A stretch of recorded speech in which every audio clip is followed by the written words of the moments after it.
青城山大大小小的酒店民宿，还有些不定期开放给游客住的地方，一共有131家。500以下的剔除，没有套房的剔除，不够平坦轮椅通过困难的也剔除，装修过于浮夸土气的剔除，剩下的也就10来家。白小玲和曾洁要选，肯定选比较好也比较贵的，基本就在这个小范围内，很容易查出来住哪儿。这活儿轻松吧？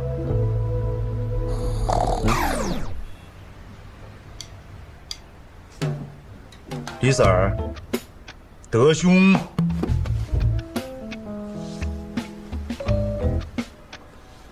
你没事吧？这么萎靡不振的？没事，最近所里太忙了。啊，你接着说，我听着呢。说到哪儿了？啊，白小玲要找的酒店你都分析出来了，可以啊。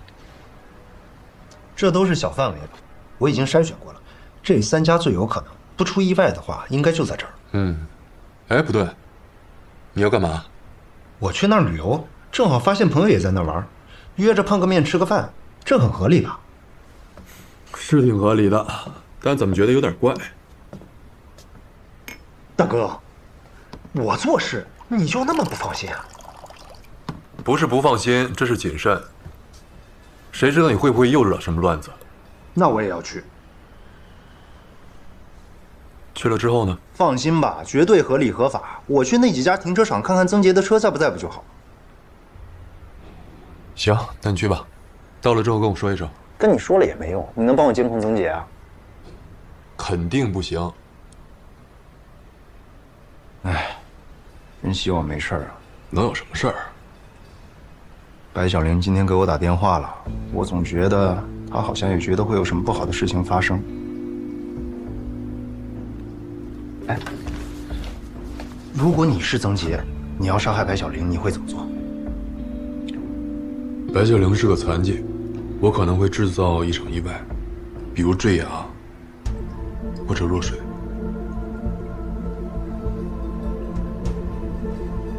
这是我最不希望发生的事情。我也不希望，你不希望，你也不干点活。我干什么活啊？我不能把曾洁抓了吧？开玩笑呢。哎，那个白小玲电话跟你说什么？不告诉你。 他跟我说刘威了。刘威，他认识刘威，他认识，曾洁也认识。其实曾洁就是因为白小玲才认识的刘威。啊？你别啊，我也很震惊。之前我所有的逻辑分析推断都没有想到是这样的。你看我干嘛？接着说呀。真相背后真的全是逻辑。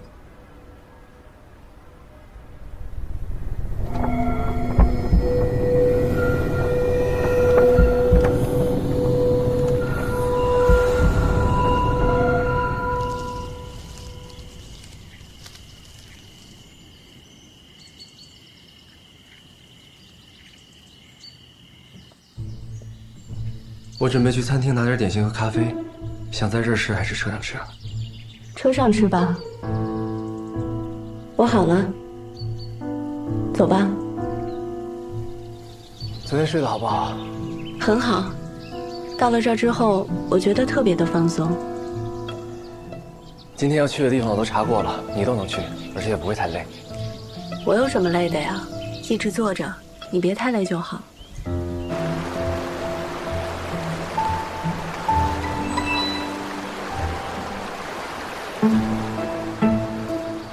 这个是我们认识后你第1个生日的时候我送你的。是啊，我也就只有这一条围巾了。回去之后我再给你买1条。大艺术家怎么能只有1条围巾呢？我平时戴的也少，1条就够了。再说，这是结婚前你送的，意义不一样。往前走走，我想离江近一点。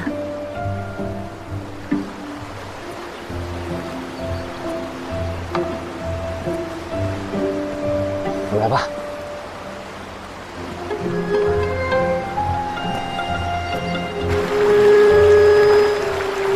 你要是累了，吃完饭我们就回去休息吧。我一点都不累，你累吗？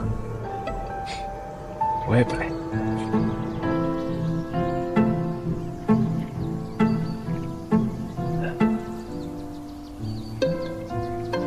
还是这边吧，这个角度拍你好看。嗯。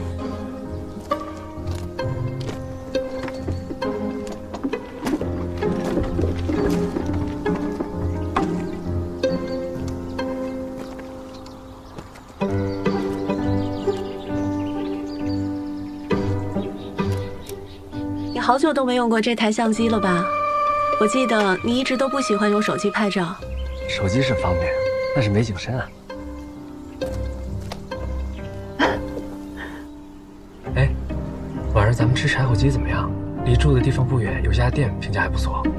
回酒店叫送餐吧，你肯定累了，好不容易出来玩一趟，晚上你可以喝点酒。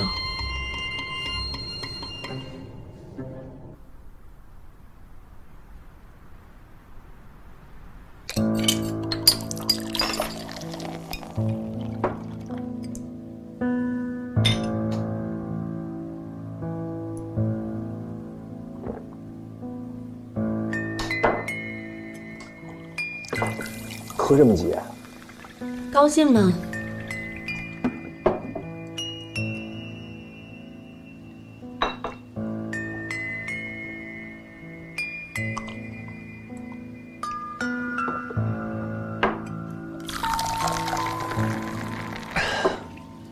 还来？来，喝第三杯。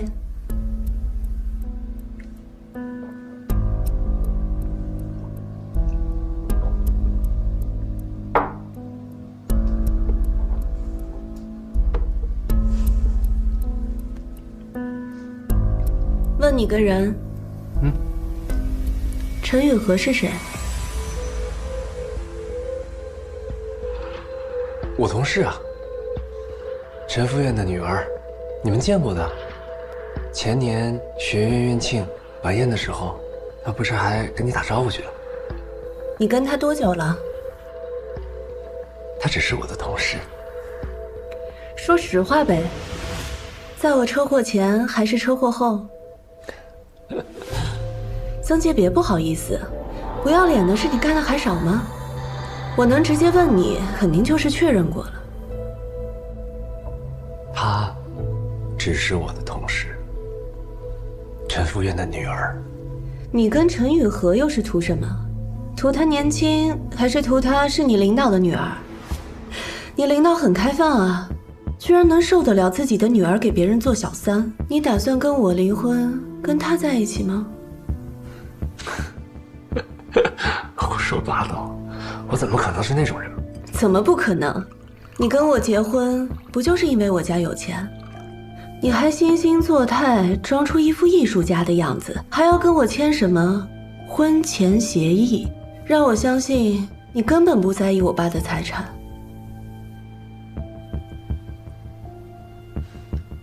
你喝多了，3杯啤酒不至于喝多。曾姐，你承认不承认？结婚后你就是在一直掏空我家的财产，你挺厉害呀。有人指点过你吧？莫名其妙。怎么莫名其妙了？指点你的人不就是娟姐吗？娟姐你不会不记得吧？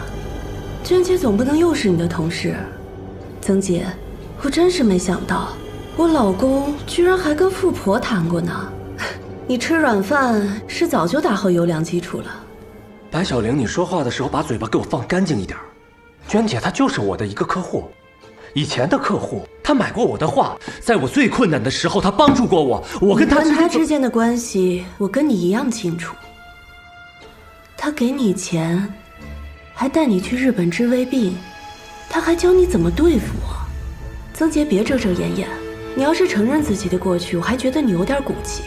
再说了，也不是每个男人都能吃大姐赏的饭。白小玲，你要干什么？我不干什么，我都坐轮椅了，我能干什么？那你刚刚提这些，你要干什么？我只是想知道，我现在对你来说算什么？我会不会像林芳一样？林芳是死在你面前的吧？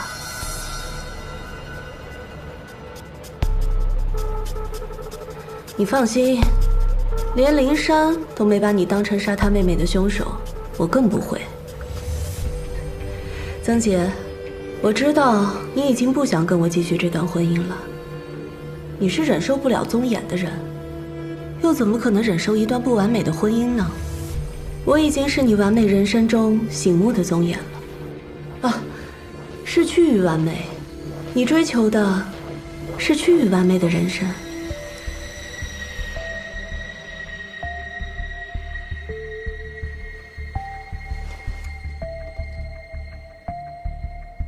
白小玲，直说吧，你到底想干什么？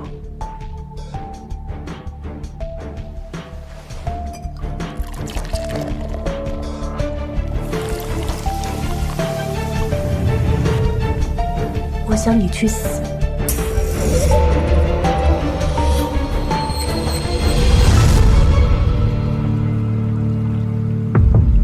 怎么样？风平浪静吧？暗潮汹涌。你现在住着1、2千的酒店，然后泡着澡享受着，我怎么感觉你一点不紧张呢？这不是有张野赞助吗？要我自己怎么会这么好奢啊？怎么找到曾洁和白小玲了？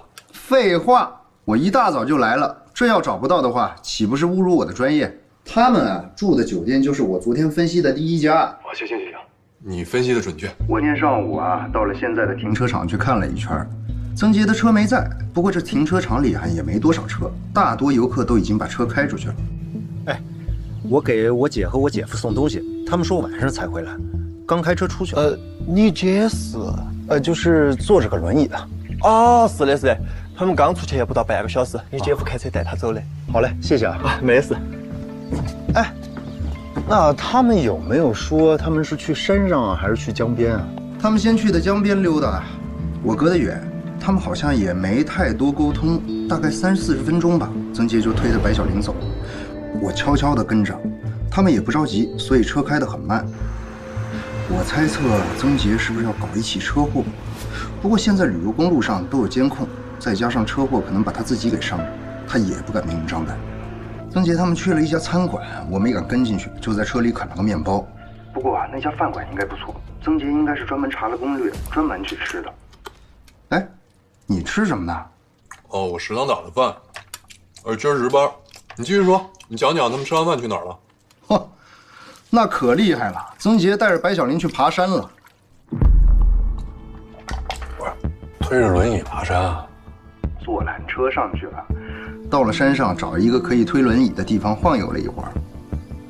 曾洁还给白小玲拍了几张照。哎，曾洁那相机不错，应该挺值钱的。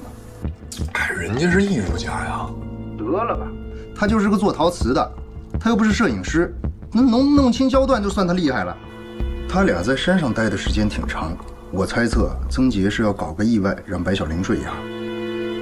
好在山上的游客人来人往的很多，他更不敢明目张胆。你这想象力有点太明目张胆了吧？你现在是不是见到曾洁就觉得他要杀人？我不就是怕曾洁对白小玲动手才跟来的吗？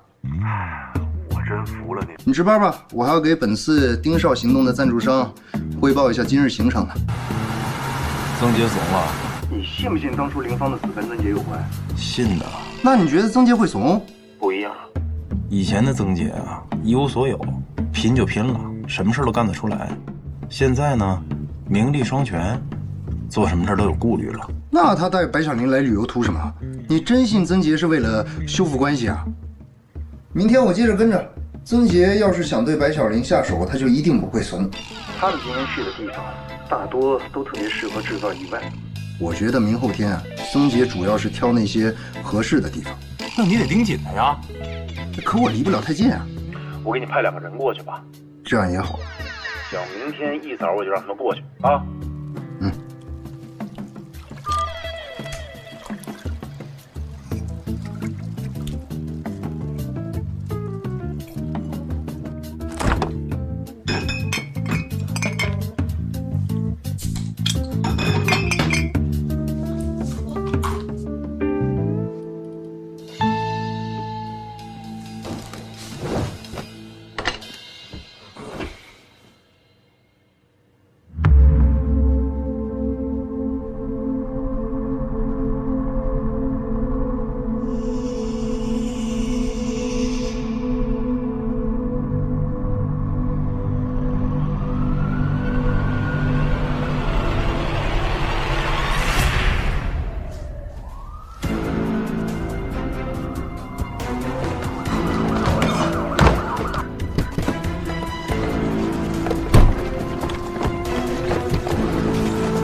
边到底出什么事儿了？先生，不好意思啊，里边有点小事。别闹了，这都挂上警戒线还小事？哎呦，真的是小事，警察例行检查。你别骗我了，这房间住的人我认识，我得进去。这，你跟他们是一起？对，这里边到底发生什么事儿了？怎么称呼？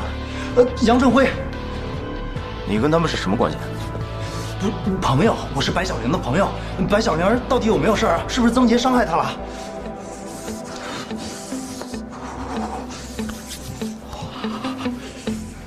你呀，先回去换身衣服，咱们下去好好聊一下。这里边到底怎么了？喂，什么情况？你看见人了吗？我现在马上过去。这样，你现在去哪个公安局，你就把那儿的地址发给我，好吧？你到哪儿就把哪儿的定位发给我，好吧？我1个小时就到啊。你快点啊！那个，对，亲爱的，我有急事，我先走啊。你什么意思啊？别动！没事。喂，怎么了？你别着急啊，我马上过去。来，警官，你能不能告诉我朋友现在到底怎么样了？我想问你，你刚才说你和他是朋友关系，但是他们两个的关系是夫妻，所以这里边……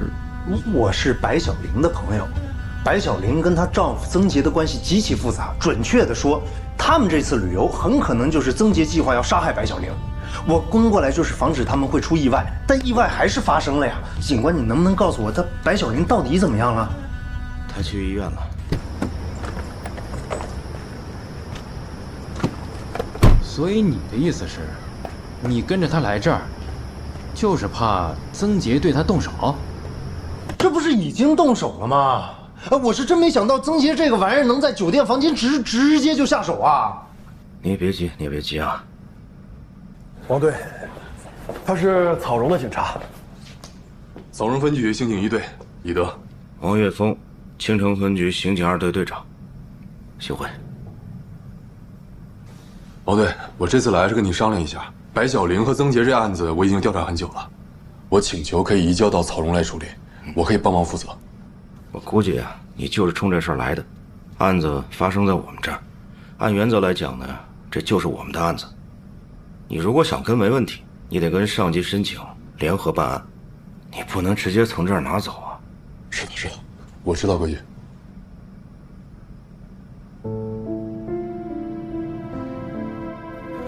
李德，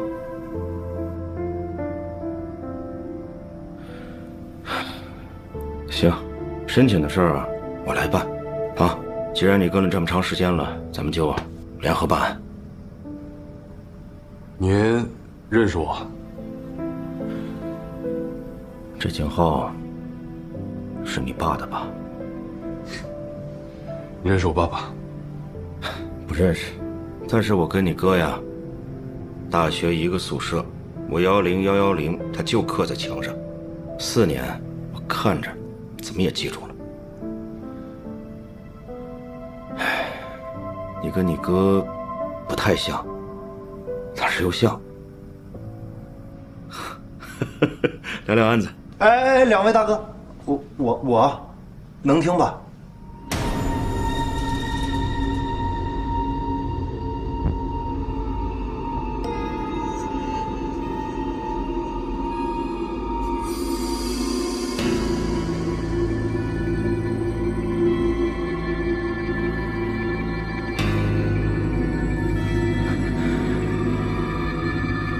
救护车什么时候到？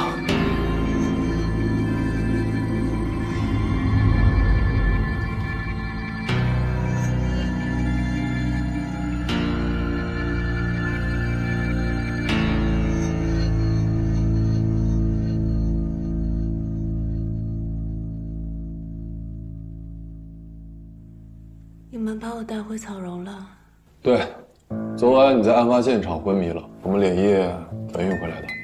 因为你的律师强烈要求你回草荣医治。我律师张野。你还有其他律师吗？白小玲。曾杰呢？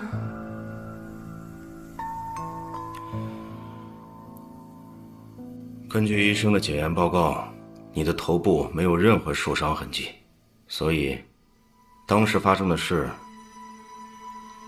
你都记着呢吧？历历在目。是你们问，还是我自己说？你自己先说说吧。曾杰是我先生，我们这次是提前计划好去旅行的。我的情况你们也看到了，所以整个旅程都是曾杰安排的。我们开车去，他订了酒店，想好了要去玩的地方。我因为坐轮椅，已经很久没有出过门了，所以我很开心。但到了青城山，开车出去玩了之后，我开始觉得有些不太对劲。哪里不对？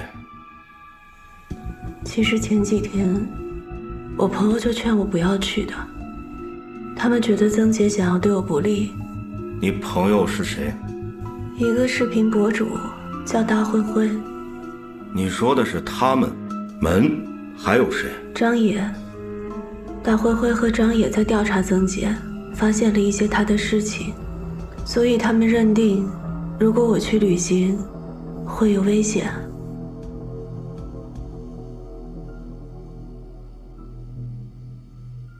先讲讲旅游时候的事吧。你是怎么觉得就不对劲的？我和曾杰的婚姻关系出了一些问题，我以为他是想去修复关系的。但昨天上午，他带我去江边，我突然觉得他好像要把我推到江里去，制造意外。我来。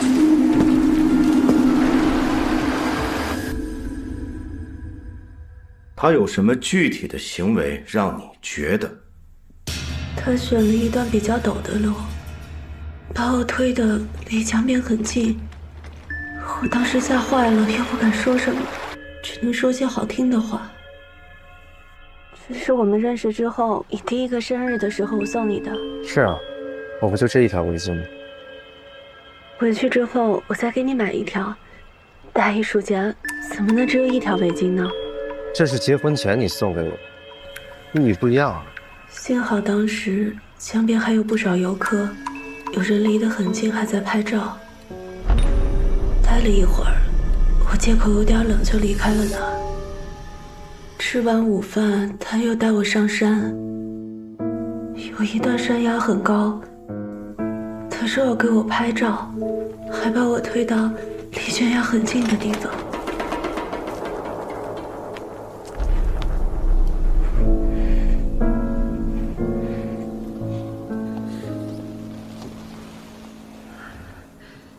再给我拍几张吧。好啊。下山的时候，我的手都是抖的，又不敢说什么。回酒店的路上，我想明白了，曾杰不是来跟我修复关系的，他可能就是想让我从他的生活里彻底消失。没有比制造意外更简单的方法了。我意识到，就算他不下手，第二天还是会选新的地方。所以回到酒店，我直接跟他吵了起来。吵了什么？我是个残疾，你们觉得曾杰在外面不会有别的人吗？如果我死了，他的生活会更好。离婚不能解决问题？他是个艺术家，抛弃糟糠会影响名誉，意外死亡对他最好。说不定他还会做一件悼念亡妻的作品，留下一个款款深情的人设。在当晚你们吵架的时候，你直接说这句话了。我只是告诉他，他的那些破事我全都已经清楚了，捅破这层窗户纸，大家都别演了，好聚好散吧。问你个人，陈永和是谁？娟姐你不会不记得吧？娟姐总不能又是你的同事。曾杰，我真是没想到，我老公居然还跟富婆谈过呢。你吃软饭是早就打好优良基础了。他气急败坏地和我吵了起来，吵着吵着，他又暴怒了，拿起刀就冲我挥了过来。你要不想过，咱们都别过。曾杰，你居然敢拿刀对着我！我挡了一下，手被斩了，他又冲过来，他好像被餐桌绊了一下，没站稳，刀刺到我肩后掉下来了。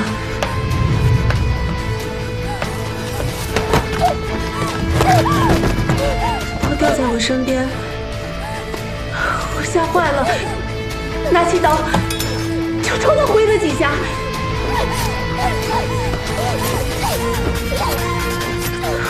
好像抓到他了，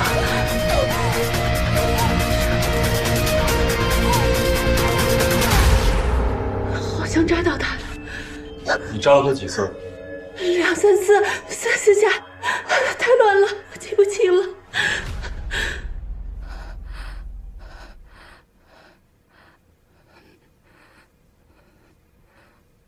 曾杰呢？先回答我的问题，刀从哪儿来的？是我家里的水果刀。家里用这么危险的水果刀？前几年出国旅行时，曾杰买的。他搞艺术的，经常会买一些很特别的东西。那把刀很好用，我在家经常用的。出去玩还带了一把刀？曾杰带去的。开始我还觉得奇怪，他说酒店的刀不卫生。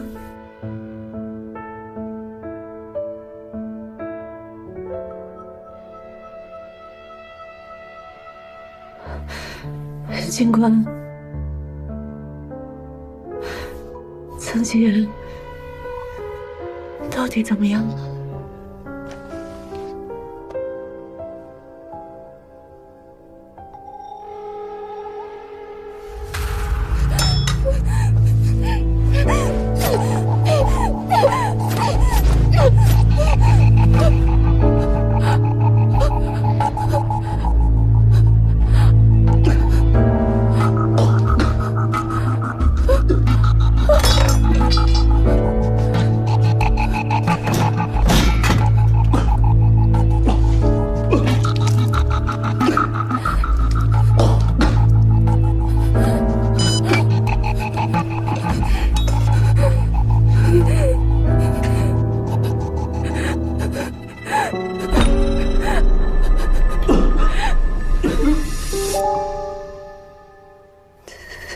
他是不是已经……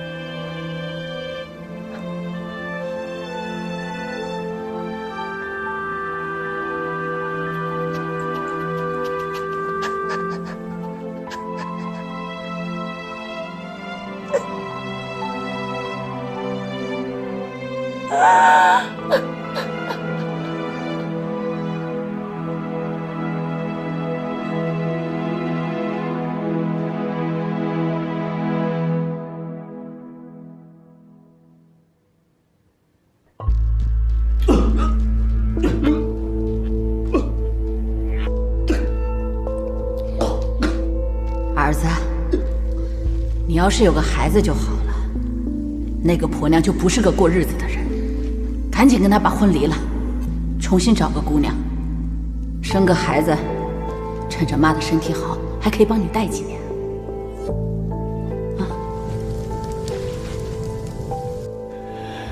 你知道，连老汉的命你都不在乎，你还在乎啥事？啥事也挡不住你。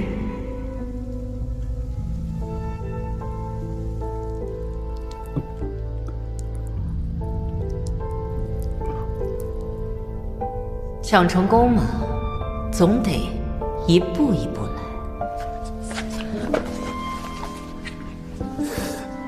没得事，都会过去的，以后都会好嘞。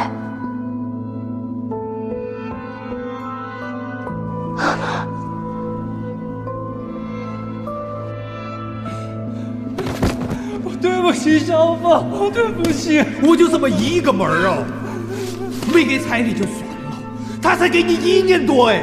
我还指望你过上好日子带上他嘞。曾老师，谢谢你帮助过我，也给了我很多的鼓励。正是因为有像你这么优秀的人在我身边，我才有更加努力的动力。只是现在的我没有办法喜欢一个人。如果我也能走进去，烧得过去所有不好的回忆，无与伦比的走出来，该多好！那你可过得真苦啊，曾教授。不过幸好还有我能给你慰藉。不过，虽然我真的很喜欢你，但是我不会把青春都给你的。曾姐，我从来没有被人这么欺骗过，没有被人这么背叛过，我从来没有这么憎恨过一个人。那是我第一次喝酒，很快就醉倒了。当时我周围是乱七八糟的画架，画上是歪七扭八的线条，可我就看着那些笨拙的笔触，一点点活了。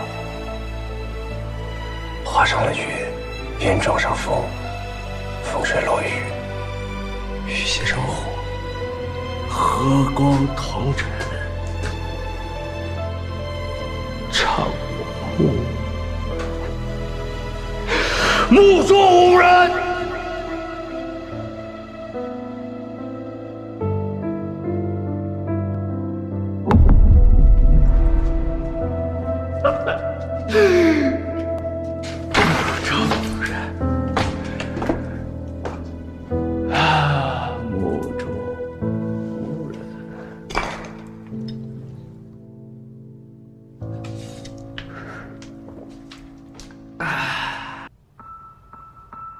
所以我是杀人了。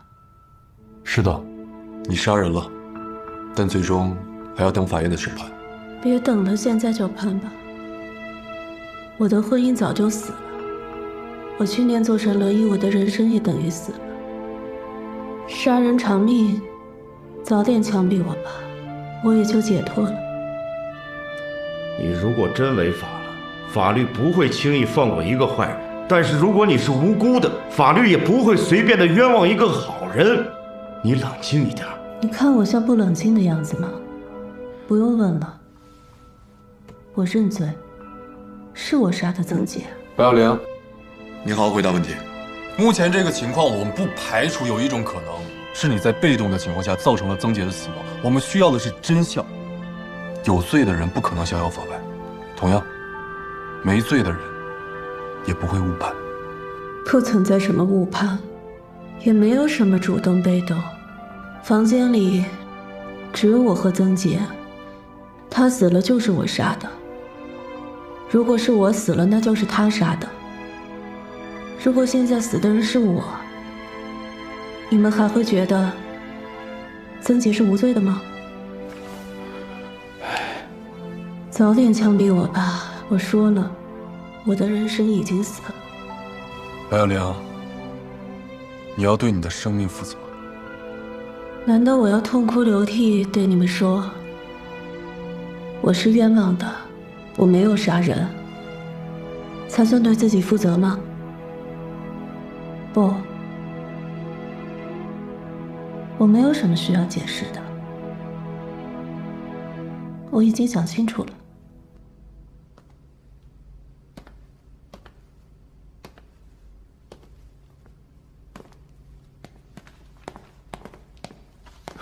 怎么了你？报了那么多案子，真没见过这样的，连替自己辩护一句都不肯。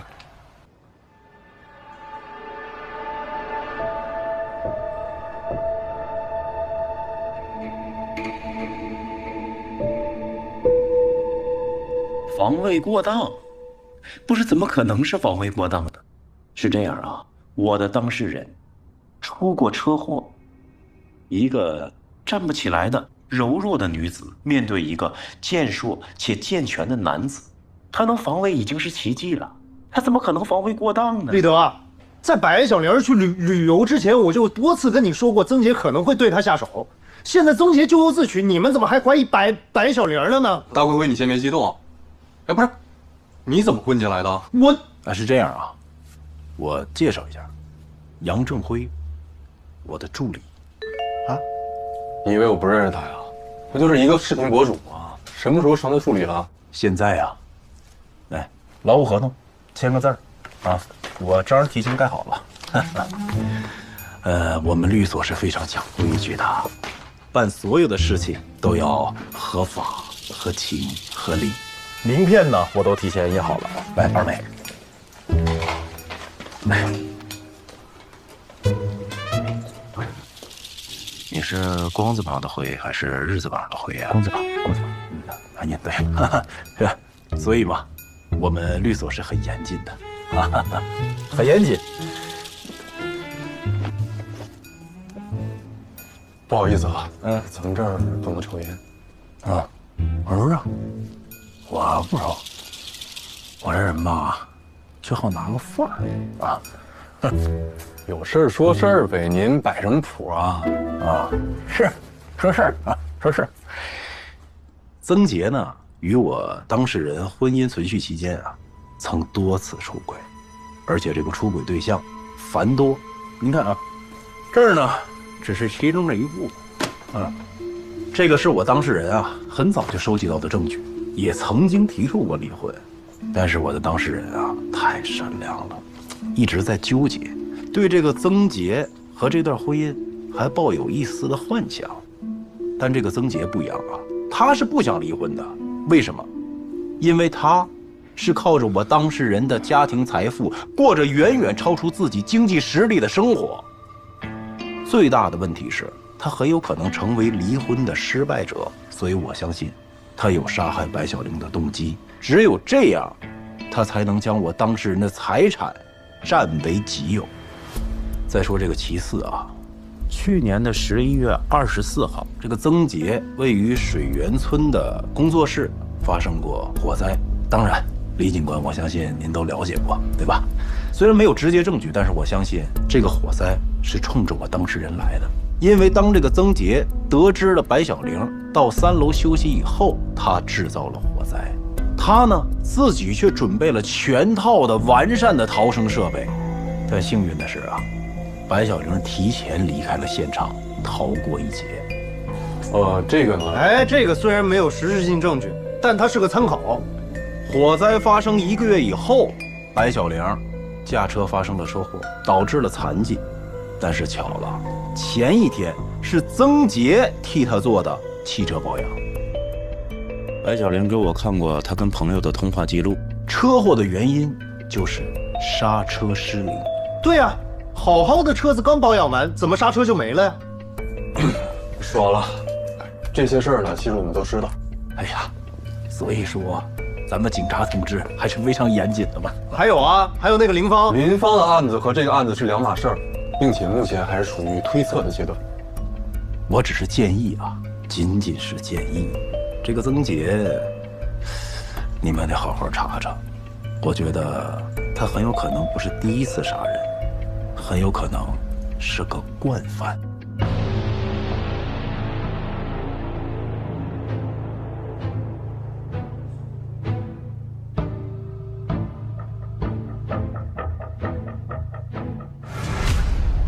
曾杰死了？对。那还真是可惜了，没能受到法律的制裁。可问题现在是白小玲有一些麻烦，法院多半会判她防卫过当。他反正有的是钱，你让他请个律师帮他。有律师，但律师不是全能的呀。我是想，如果这个时候能把林芳的事情弄清楚了，多半会对这个案子有帮助的。你想让林珊去报案？如果是这样，那当然最好。我们先不说林珊她认不认这件事情，就算她认了，就算让她去，她要怎么说？你是想让她自首是吗？你想让她去，你就自己去找她吧。这件事情我做不到，我也不知道怎么做。哎，意料之中。可是我去找灵山有用吗？这么多年前的案子，就算现在重新查出是曾杰，对现在的案子也没有什么帮助。是从逻辑上来说，会没用吗？是吧？老赌是硬了的。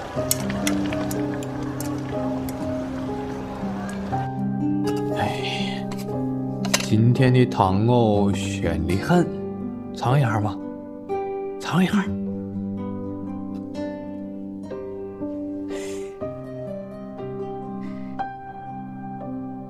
咋个样？来，吃菜吃菜吃菜，来，尝一下。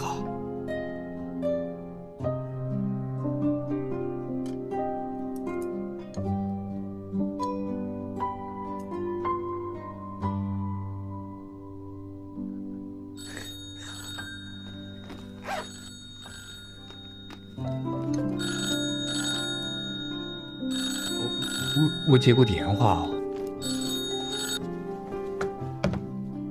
喂，你是哪个？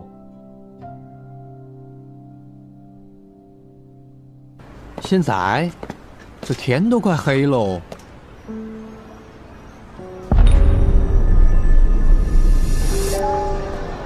你来草荣本来应该请你吃家大饭店，没想到忙这么晚。这家还行，今天凑合吃。工作期间啊，吃什么都无所谓。等这个案子结了，你得请我吃顿好的，到时候咱俩再喝点。喝一顿。当年呀，我跟你哥上大学的时候，有事儿没事就偷着跑出去喝顿酒，那才有意思。真的？我跟我哥都没喝过酒。没事，不是我哥，咱说案子。我倒是觉得有几个疑点。说说看。曾杰完全可以选择在江边或者悬崖上动手，而白小玲是在轮椅上啊，他选择一个危险的地方推一把，查起来会很大。对于我们来说，也很难判定到底是意外还是预谋。白小玲的证词说，曾杰第一天带他去的地方全都是景区，游客非常多，曾杰是没有机会下手。而且你看啊，杨振辉几乎把他们所有的行动路线全都拍成照片了。从他提供的照片来看，那游客确实是多。你别说曾杰了，你换成派我去，我都找不着机会下手。没错，但曾杰完全可以选择第2天或者是第3天，找一个人少方便的地方动手。他明明有更好的选择，为什么他偏偏当晚迫不及待的要在酒店动手？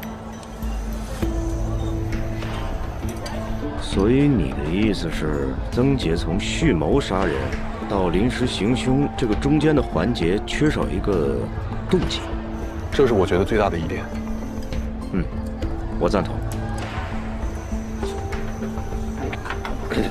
第2点呢，曾杰的检验报告出来了，一共被捅了3刀，1刀左肾，1刀肝，1刀肺。捅的也太准了吧！你给我一把刀，只是让我捅，我都捅不了这么准。就是因为这么准，我反倒觉得更像是偶然。你想，那白小玲学的专业又不是西医，她又不是职业杀手，她怎么可能刀刀致命？是啊，这力度也是惊人。一个正常人怎么可能有那么大的劲儿捅得那么深？一个正常人在情绪爆发状态下呢？但她不是啊，她是个残疾，而且还是个女人，怎么会有那么大的动静？所以我按你这个逻辑往下捋啊，会不会是有人帮助白小玲行凶？从现场勘查和监控调取，的确是没有其他人，而且凶器上也只有曾杰和白小玲2个人的指纹。我不觉得会有其他人，也相信人在危急的时刻会有惊人的力量。但你不觉得这一切都太巧了？咱们就顺着这个，如果白小玲杀曾杰不是正当防卫，而是蓄意杀人，那她直接在家下毒不就好了？她一个柔弱女子，自己拿把刀去跟曾杰拼命，这胜算太低了吧，太草率了。而且你想，咱们平时判定一个案子，一定要看的就是疑犯的动机，还有更关键的是什么？是他的收益。白小玲死，受益最大的是谁？无疑是曾杰。白小玲一死，他家的钱可都是他的，他家的房子、车，那之前可都是在白小玲一个人的名下。反观白小玲呢，如果曾杰死，他能得到什么？房子、车、钱，那本来就是他的，只有一个动机：曾杰以前有出轨的行为，但他犯不上因为这点事就跟曾杰拼命，鱼死网破，然后给曾杰陪葬吧。咱们之前审他的时候，审讯情况、现场证据都指向正当防卫，可他呢？他什么态度？他连辩解都懒得多说一句。从白小玲的状态来看，的确不像是故意杀。但我就是觉得不对劲。有疑问是好事，有疑问咱就接着查，但是这中间有很多地方已经很明显了，咱就别自己给它复杂化了。那个白小玲那个律师张野，我贼看不上他，但是人家说的话是有道理的，都说得通，对吧？是。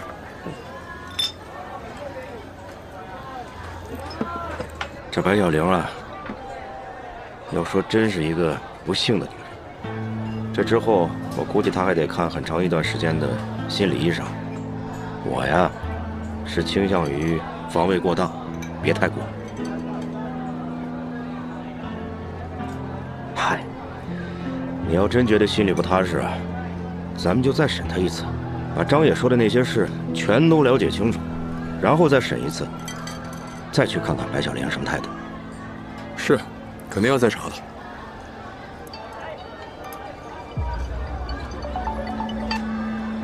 喂？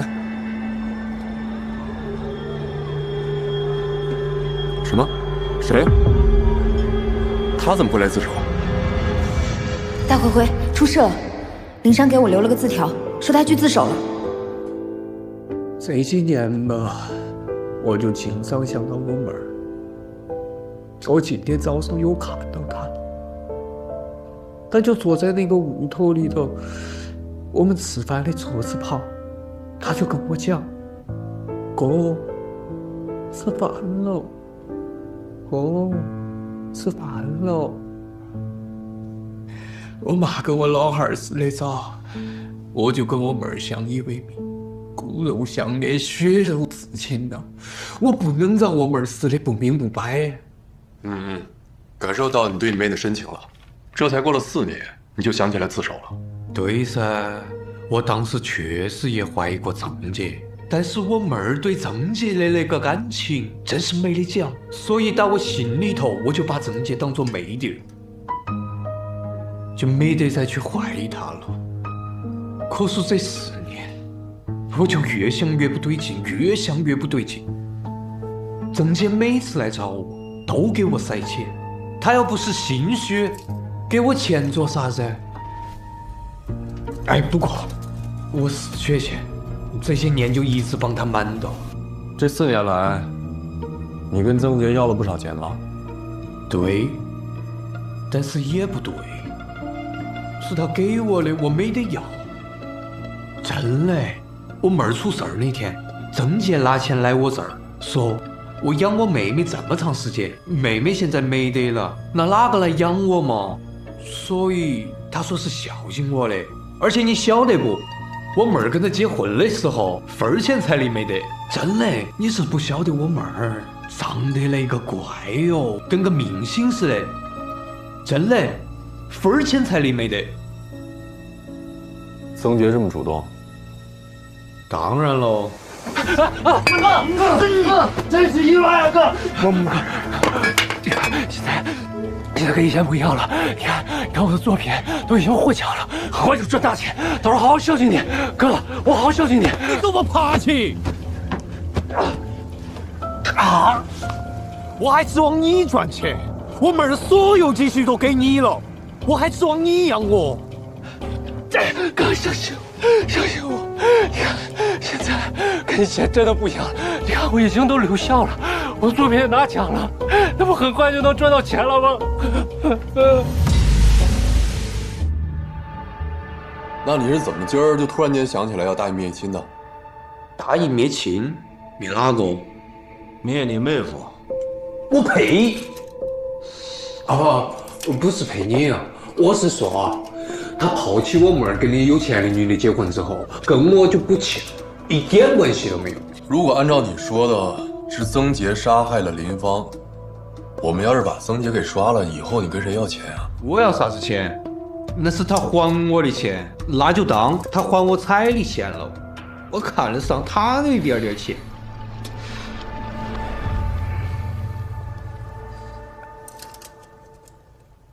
警察同志，哎，能吃个烟不？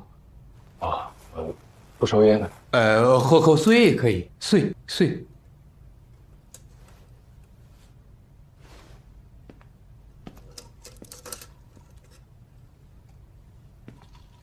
你说你这事儿呢，4年前的事儿了。林芳的死亡证明还有户籍销注都是你去办的，你现在要自首包庇杀人，可现在除了口供什么都没有。林芳的尸体呢？法医鉴定看过没有？这就是我为啥子来自首的原因。曾杰这皮娃儿把我妹儿给买了。我妹儿现在在哪儿了？你给我带回来！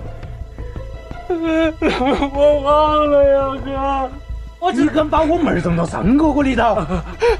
埋了，哥，埋了。我当时可能把一个人扔山里啊，哥。埋好了，埋好了。埋哪儿了？不晓得。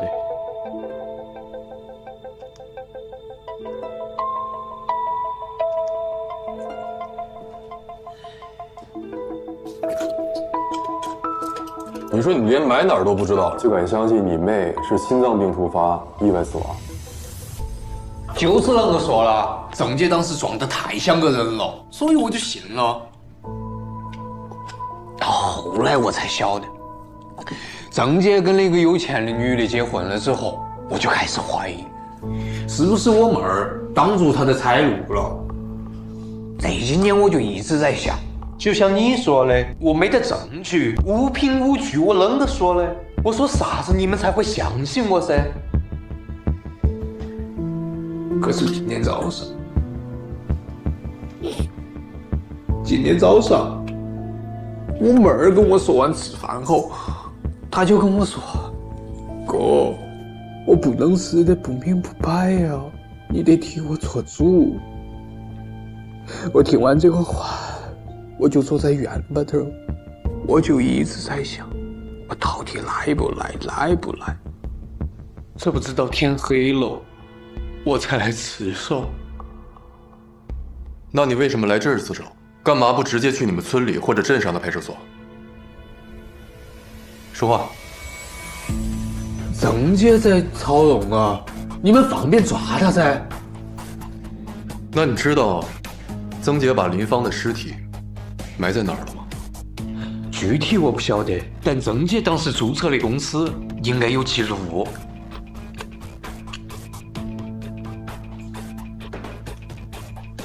小故事变得挺紧凑了。张小红刚发消息给我，说林珊居然去自首。你不觉得奇怪？是挺奇怪的。曾杰刚出事，林珊就跑过来提林芳，他是怎么知道？是啊，他是怎么知道的？怎么，你怀疑我啊？我不怀疑你，怀疑谁？在这个案子里，知道林珊的人也就是你和曾杰，不是你那哪是曾杰？托梦给他。你这样就没意思了啊！先不说有没有意思，就说你有没有这动机？我肯定是有的呀。李警官，在白小玲去旅游之前，我已经无数次的提醒过白小玲会出事。大哥，现在出事的是曾杰。废话，曾杰要是不动手上，他能被反杀吗？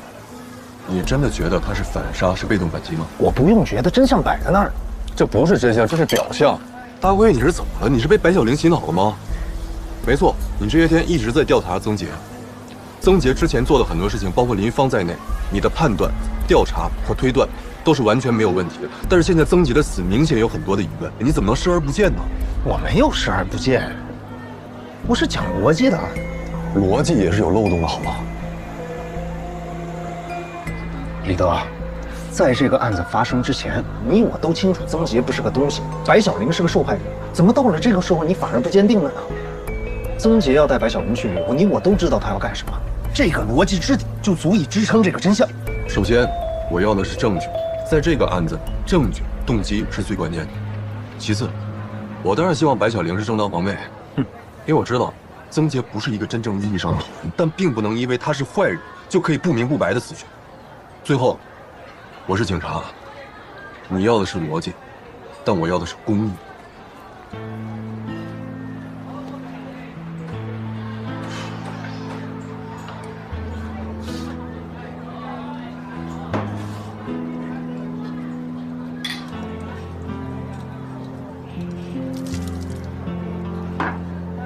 办案期间不能喝酒，就你事儿。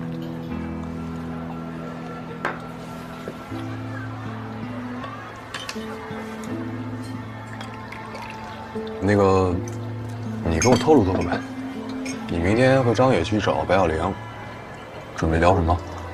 还能聊一些什么？就是让他别紧张，这个案子基本没什么变数，肯定是正当防卫了。现在要界定的就是防卫过当还是不过当。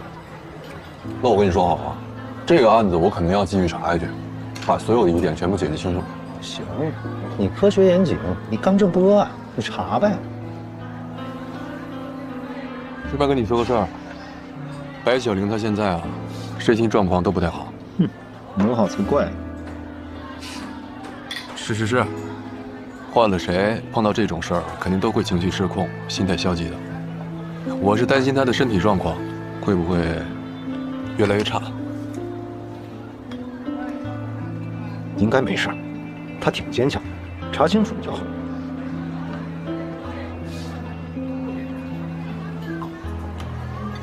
哎，冷静！办案期间不能喝酒。冷静。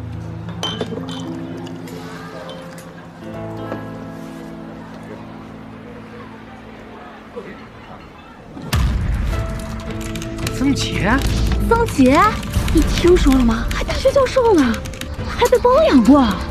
天哪，还是女学生呢，衣冠禽兽啊！是不是你们学校的？哎，好像还家暴呢。哎，听说啊，还杀了前女友，天天出轨，渣男啊！啊，被捅死了吗？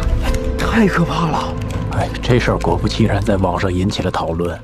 现在什么博主啊、公众号啊、微博呀，都在转发这事儿。现在这个信息速率太快了，说不定这是好事儿。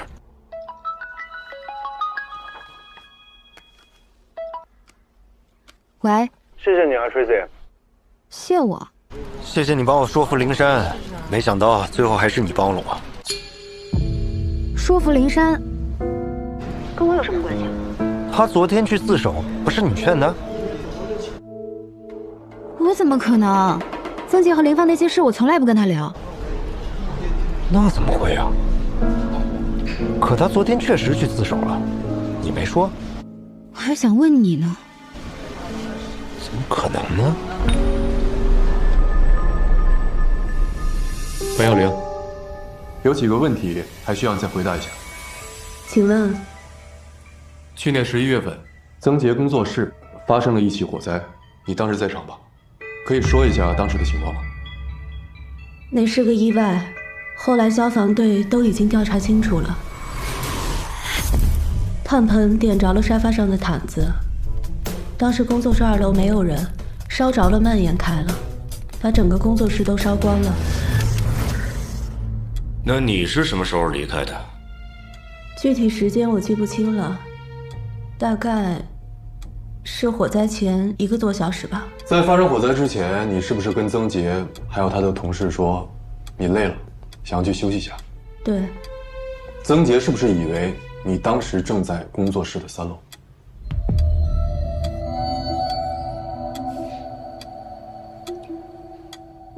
我是回家了，得知失火后才赶过去的。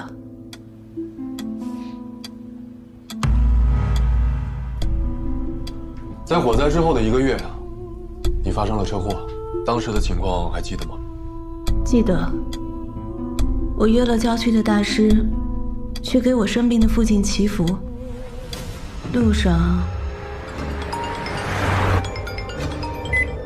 哎，你怎么一个人开车去了？你老公没陪你吗？他忙着呢。我好不容易约上大师给我爸祈福，等他时间不知道到哪天了。哎，你等我回来啊，到时候我们去按摩。啊，行。哎，怎么刹车踩着没反应了？不能啊，你是不是踩错了？怎么可能真没反应了？哎，你别着急，我现在马上走到那一段。怎么办？我现在速度很快，我怎么停下来啊？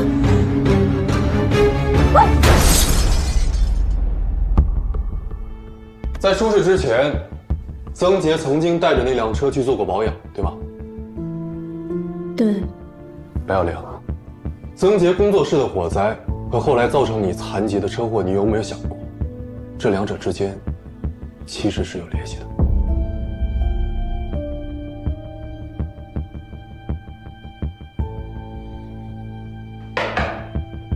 问你话呢，你觉得会不会是曾杰故意想杀了我，对不对？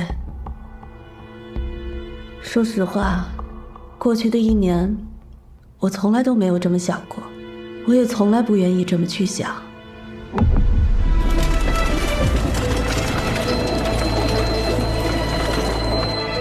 你是我丈夫，是我选择要共度一生的男人。我们在一起的时候，大家都劝我不要选他，因为他家境贫寒，配不上我，因为他只是一个收入微薄的老师，一个赚不了多少钱的陶艺家。但我义无反顾地选择了他。我用我家的钱给他做工作室，让他的才华得以展露。我不遗余力地资助他参加各种比赛，让他崭露头角。当别人叫他曾大师的时候，我无比骄傲。我所做的这一切，都是因为我爱他。我想把一切都给他。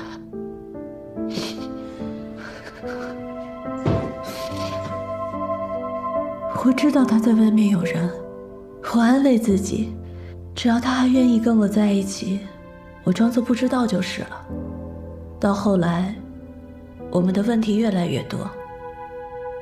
去年我想过离婚，但因为完全的信任，我没有做过任何婚前财产公证，那样离婚我实在不甘心。我甚至还想过抓到他出轨的证据来打官司。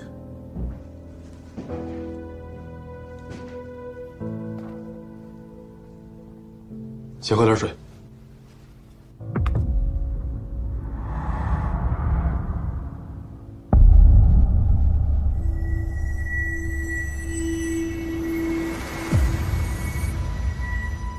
是的，这2天我认真地想了之前发生的事情。工作室失火那晚，曾杰一定以为我说休息是去3楼休息了。他送朋友离开，失火的时候他甚至都不在2楼，他在窑炉那边忙活。等他发现失火上楼去找我的时候，如果我真的在3楼，怕是已经被烧死了。当时我赶去现场，得知他戴着面罩裹着防火毯，我还觉得万幸。现在你们让我怎么觉得？普通人谁会随时准备这些东西？车祸也是，出发前我的车只有曾杰送去保养过，我不确定车有没有被动过手脚，但我可以确保的是，我不会犯油门刹车踩错的低级失误。我是跑过拉力赛的。是的，曾杰一直都想让我死。这次旅行，他就是想让我彻底的从他生活里消失。相比离婚，我死了他的收益会更大，连我的钱都是他的了。他对我真的是毫不留情啊！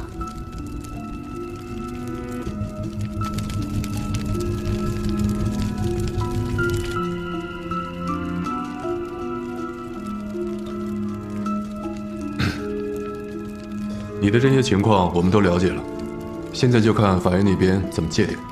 至于是不是防卫过当，还需要进一步的研判。不过，如果曾杰是预谋杀人的话，在你们旅行的时候，曾杰选择在山崖或者是江边动手，应该会更容易。事发之后，他依然可以用意外来掩饰。你觉得他为什么会选择在房间动手？这样做的话，即使得逞了，也很难逃出法律的制裁。他有这么蠢吗？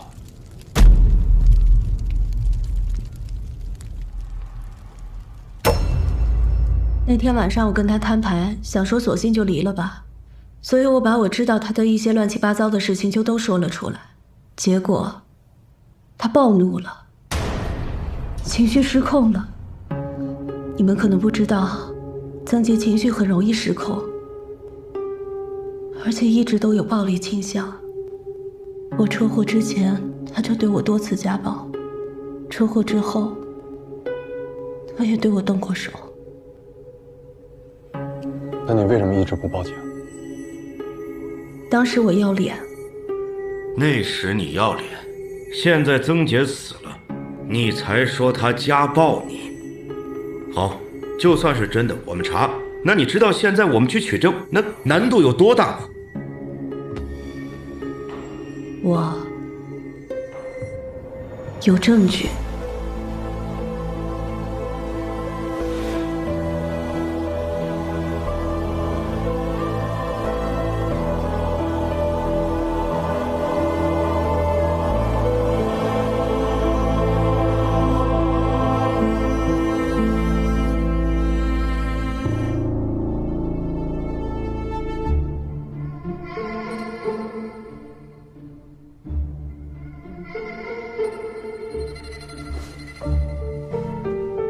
我答应的事情肯定会做噻，我是讲信用的。好，那个尾款你啥子时候？只要你把证据和林芳的事情告诉警察，到时候我会联系你。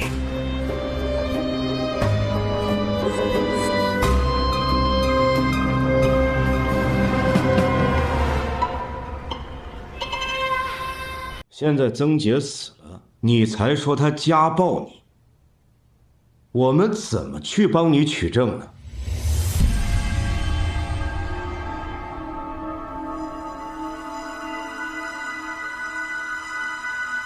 我有证据。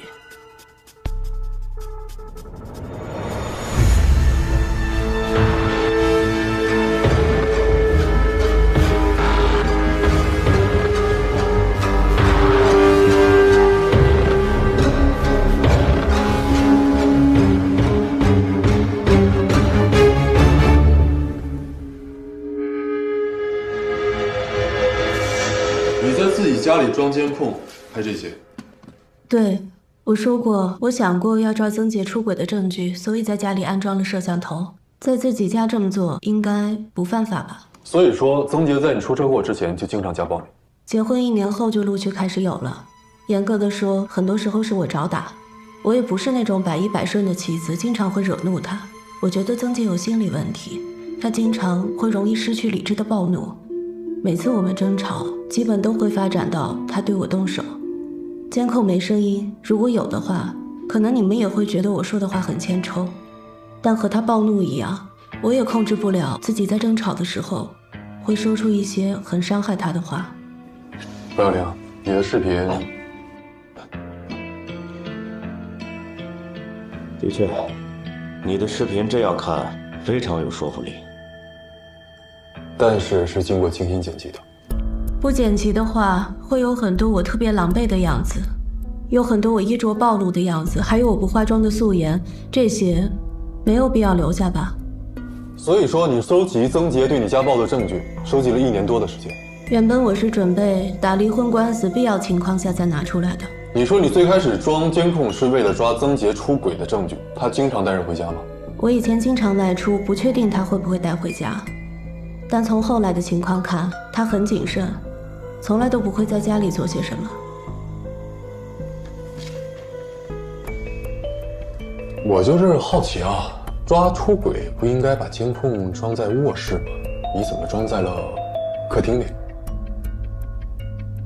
毕竟是我老公，他的喜好我还是知道的。他伤害了你，还伤害了更多人，你不希望揭穿他的所作所为吗？我们不能让其他人再被那种人渣伤害了，一起作证。只要我们团结起来，是能帮助到白小玲的。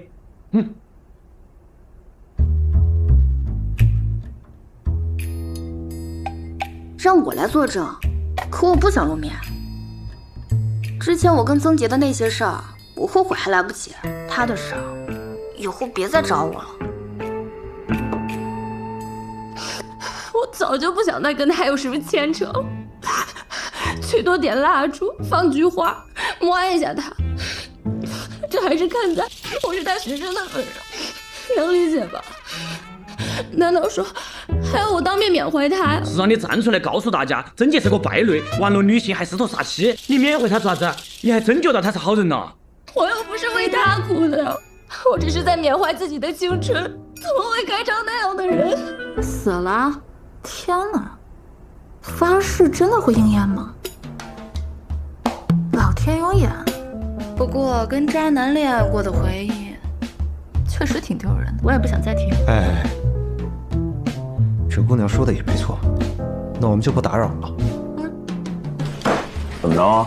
给他们钱都不干？这不是钱的事儿，这几个女孩要么不想再牵扯进来，要么就觉得人都没了，这时候站出来也没必要了。难道就让曾杰干那些破事儿就这么烟消云散了？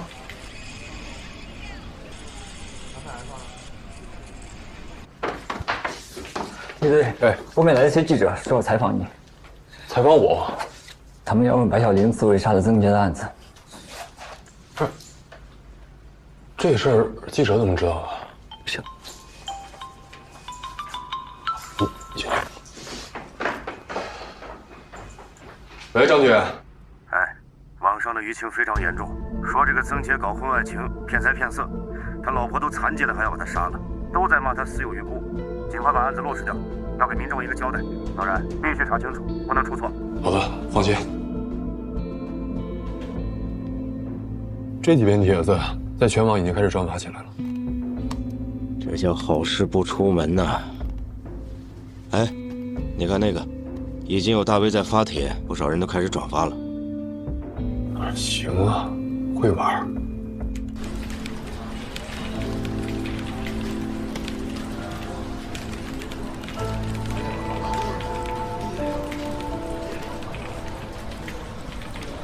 都下本了呀，都是你们人吧？哎，你来了，野哥出手阔绰，把整个网吧全都包下来，差不多行了，再停下来吧。停什么？你让他们发这些干嘛？杨志辉，我告诉你，目前这个案件还属于调查阶段。我影响你办案了？你这么做是在制造舆论。我陈述事实真相，怎么就成制造舆论了？你觉得这是真相吗？这不是真相，这只是你的推断。这怎么不是真相了？曾杰是不是跟过一个富婆？他的工作室是不是吃货股啊？他是不是诱骗过女学生？白小玲是不是出过车祸？杨仲辉，你这么强烈倾向性的分析是会误导公众的。这不是误导，这是指明。李警官，这么明显的案子，你在怀疑什么呢？是不搞复杂了，你就显得自己不厉害了，是吗？大辉辉，咱俩也算是认识一段时间了，你觉得我是罔顾事实的人吗？这个案子明显是有疑点，我不可能视而不见。你要是想给白小玲安上莫须有的罪名，我也不可能视而不见。野哥他也不会视而不见。你们做这样的事儿，是站在什么立场，又有什么资格这么做？我本来就没有资格。至于野哥嘛，他不知情啊。睁眼说瞎话是吧？少赖是吧？行，我就是告诉你，不管你们怎么搞，这个案子我肯定调查清楚。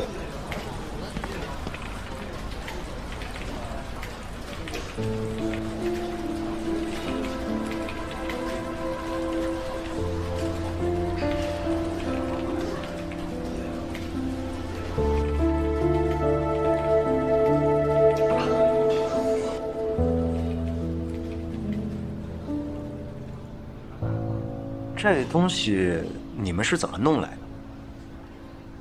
几位是？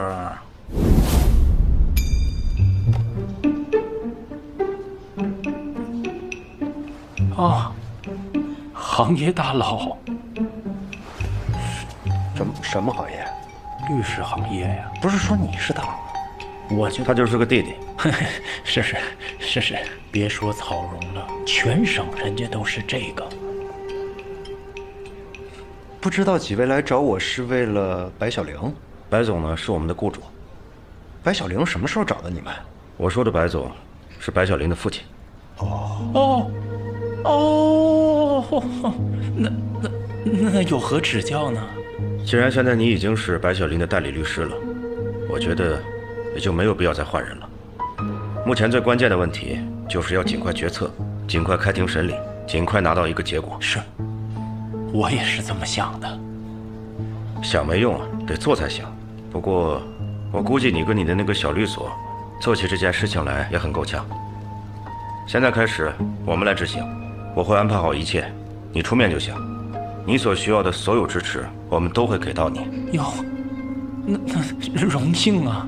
我向您学习。我没工夫教你，我安排好一切，到时候让你干什么你就干什么。这种小案子，没必要整得太复杂。对。像这个对我们就很有利。它记录了1年半以来曾杰的11次家暴，这还剪辑成了一个合并精华版。那个得给白小玲打个码吧？那是当然，必须得尽可能的保护好白小玲小姐的隐私，这也是白总的要求。收到。晚上8点，我到你的办公室跟你开个会，讨论一下开庭前的细节。没问题，恭候几位。还有将近5个小时的时间，足够你做准备了。那慢点儿，大哥。这白小玲她爸可真行啊，这么顶级的律师团队都找来了，妥了，这案子妥了。哎呀，你说人家这视频弄的，要不说是顶级团队呢，我得想想办法，我也得把自己弄顶级喽。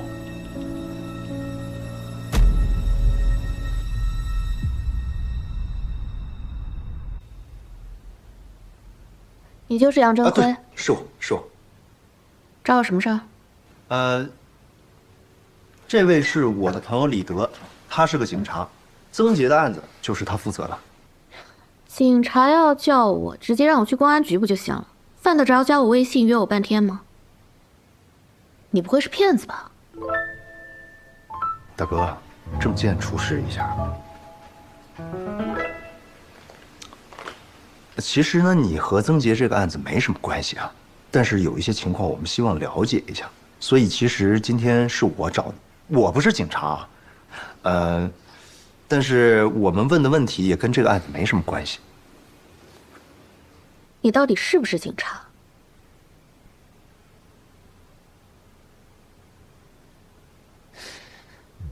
不过，你跟这个案子没什么关系，现在也不是警方询问，所以呢，你想聊就聊一聊，不想聊，我们也无权过问。行，聊呗。网上的新闻我都看到了，知道曾杰出事了。你知道曾杰结婚了吗？我当然知道，我父亲是他的直属上司，我怎么可能会不知道？那知道你还和这种人？这种人，他是哪种人？你觉得他是哪种人？渣男。对啊。无所谓了，他现在已经不在了，杀人不成反被杀，连自己站不起来的老婆都打不过。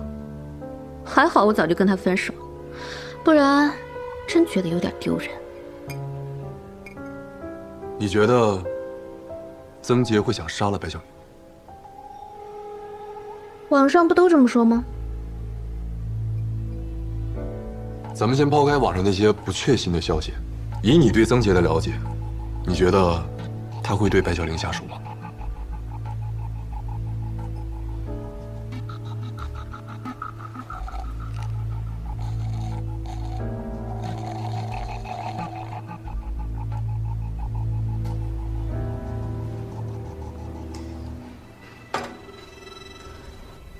他会想白小玲死。为什么？离婚，别人会说他抛弃残疾的妻子，毁口碑吗？他是曾大师，而且他们家的钱几乎都是白小玲家的，离婚能分到多少，真的很难说。你觉得他很在乎钱？他在乎的是有钱。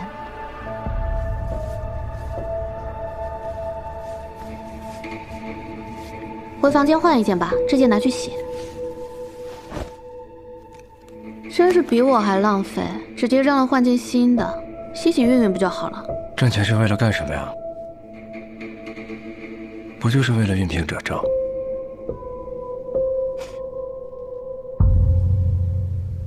所以啊，杀了白小玲，不但钱留下来了，还自由了。以你对曾杰的了解，你觉得他会对白小玲下手吗？会。他和白小玲有这么大的仇吗？就算是离婚了，可能会失去很多，但也不至于一无所有吧？你知道曾杰都是怎么处理有宗眼的作品吗？我看到过，他把他们全砸了。他是个完美主义者，有宗眼的作品他宁可砸掉。他曾经说过，有个蔑视他的妻子，对他的人生来说，已经是个宗眼了。对呀，他还有这个动机。但是人和陶瓷又不是一样的。对曾杰来说，是一样的。你看看。不好意思啊，是不是网上那些传闻让你知道曾杰骗过很多女孩子？你对他有怨恨才这么说的？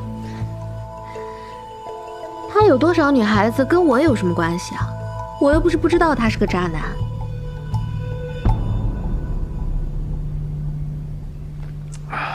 那咱们没什么问题了吧？谢谢你，陈小姐。对了，还有一件事情，不知道白小玲有没有告诉你？当然，这件事对我来说不是什么大事儿，但是我觉得大部分女生都会非常介意。什么事情？其实，曾杰他自己也有一个宗眼。他是不是有什么残疾？应该叫隐疾。这不可能吧？我没有必要污蔑他，他都已经不在了。我的意思是，如果白小玲以这个作为理由跟他离婚，他一定会非常愤怒的。我提一个假设的问题啊，假设你觉得白小玲会对曾杰下手杀掉他吗？会吧？为什么？他跟他不是玩玩而已。白小玲把自己都嫁了，结果没想到自己嫁了这么个玩意儿，换谁不得崩溃啊？如果是我，我也会想杀了他吧。不过至于敢不敢，会不会，我想应该不会吧。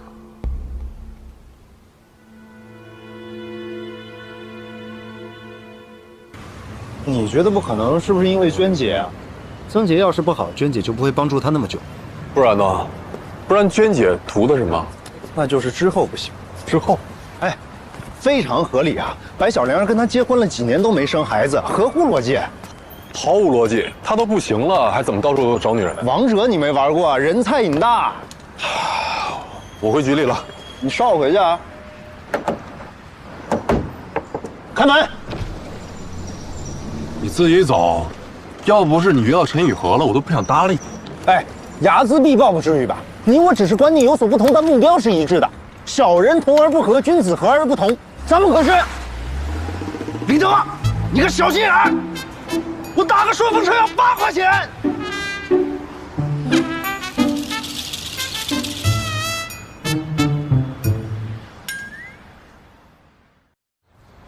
毕竟闹出人命了，要是人没死，一点事儿没有，哪知道刀刀致命？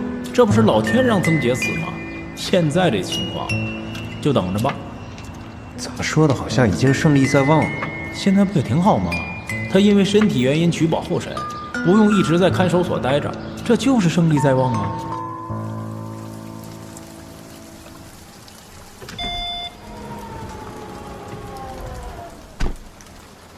曾杰纠缠的那些钱，我已经追回了778。虽然呢还是有点损失，无所谓了。辛苦老爸了。啊，我还给曾姐的妈妈送了点钱，不多，但是足够她生活了。我烦他。如果她继续闹，那不就更烦？林珊判了吗？判了，包庇罪加敲诈勒索罪。案发以后我联系他，他能第一时间去自首，也算是个言而有信的人。挺好。帮张小红联系个医院，把她的腿治了吧。我答应过的。会有安排，还给他留了点钱。不过我听医生说，他已经错过了最佳的治疗时期。即便能站起来，但以后都是个瘸子了。挺好。跟站不起来相比，瘸算什么？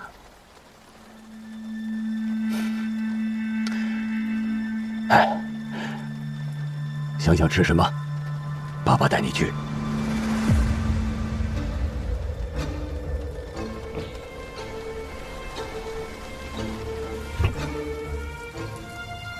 我想想啊。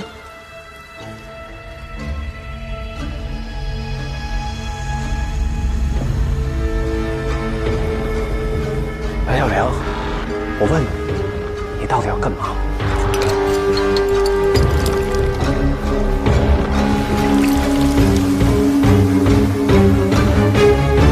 我想你身败名裂，让别人都知道道貌岸然的曾大师真实的一面是什么样的。我想你去死，你对不起我，对不起我父母，利用了我的情感，我的信任，耗费了我最好的年岁。我还想站起来，不再做一个残疾的女人。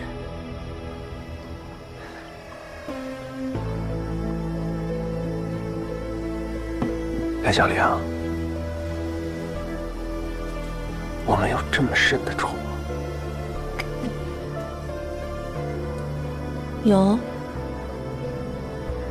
曾姐，我从来没有被人这么欺骗过，没有被人这么背叛过，我从来没有这么憎恨过一个人。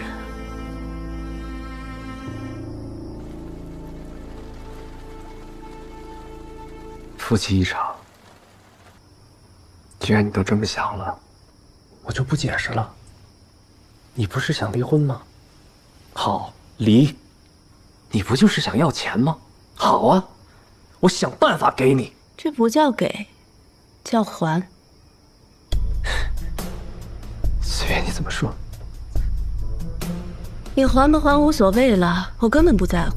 你欠我的，拿命还都算便宜了你。要不是当时我瞎了眼跟你结婚，你现在也就是个普通老师，哪能像现在这样，已经当上草荣最年轻的教授了，连年晋升就没停过，更不可能去参加花很多钱的毫无意义的比赛，拿下一个又一个的大师头衔。你用我的钱成就自己，用我的钱搞你的工作室，还用我的钱搞很多女人，现在又用着我的钱带我来旅行，美其名曰说要修复关系，修复什么？你想修复什么？想哄哄我，然后继续花我的钱？你能修复什么？曾姐，你的那些破事我都已经查清楚了，你觉得我还能信你什么？还我想离婚就离婚，你有什么资格跟我说这句话？你算个什么东西？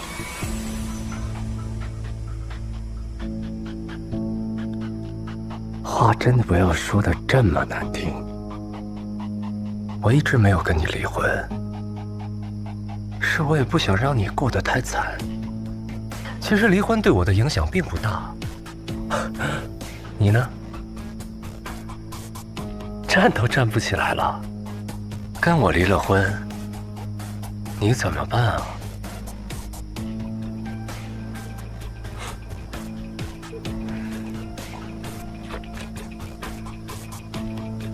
离婚？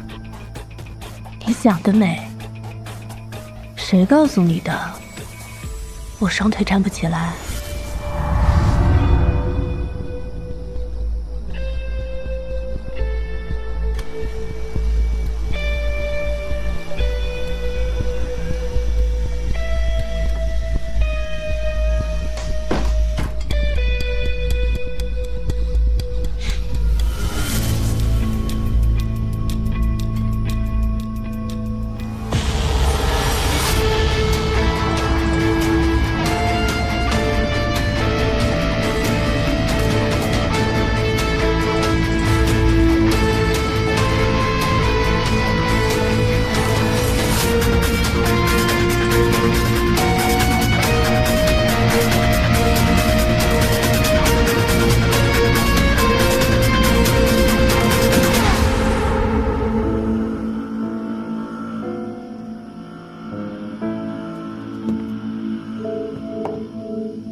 清的大事，别忘了，是我曾大师的夫人。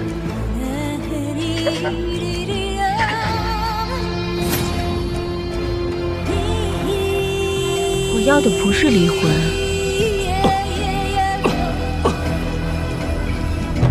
是丧偶。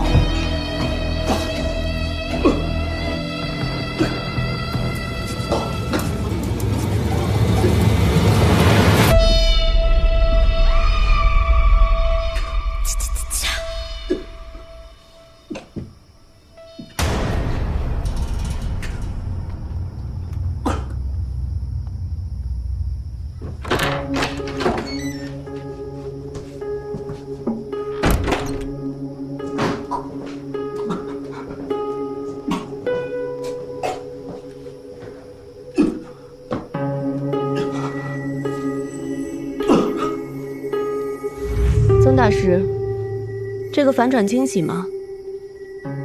我说了，谁跟你说过我一直都站不起来的？一直以来都是我告诉你的。这1年多，我坐在轮椅上也是很辛苦的。我爸前几个月就已经没事了，恢复得很好。但凡你有一点点的孝心，哪怕是做个样子去探望一下，都瞒不过你的。别急，我会把一切都告诉你的。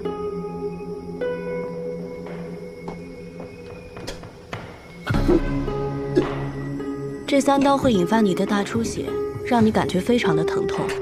其实现在送你到医院还是可以抢救的，不过你没有时间了。我犹豫过要不要用这种方式，每次想放弃，你都会让我重新下定决心。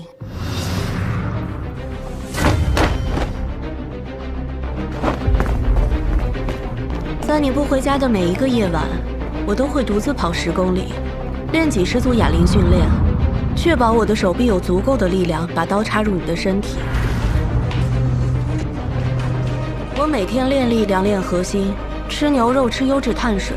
你没有观察过我的变化，但你没发现，其实这1年我的气色都非常好。因为你妈妈的突然到来很可能会打乱我的计划，我不得不掠食小计把她逼走。现在我要花点时间布置一个现场，等我弄好，你也就错过了最后的抢救时间。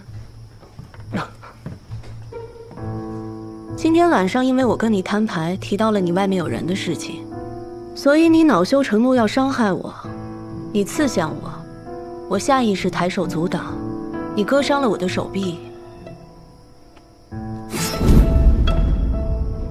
比想象中要疼，不过还能忍。你发了疯一样冲过来要杀我，但你冲得太猛了，被餐车绊了一下。所以你没有刺中我的喉咙，而是扎掉了我的肩胛。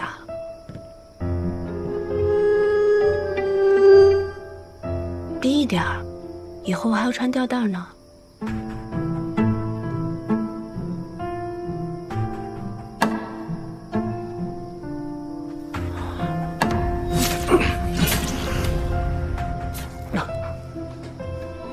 这一刀刺得并不深，但是你踉踉跄跄的刀脱手了。掉到了地上，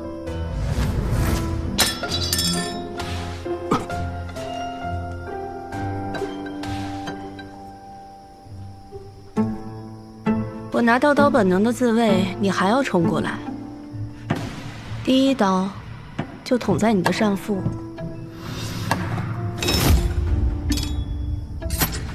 应激反应刺激我，又刺中了第2刀和第3刀。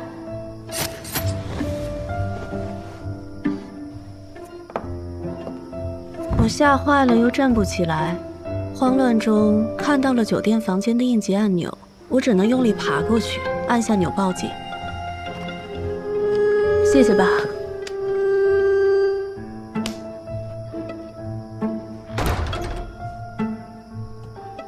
这整个流程我也演练了很久，原本我是打算在家里完成的，但刚好出来旅行，我就应对着做了一些调整。不管怎么样，我对今天自己的表现还是很满意的。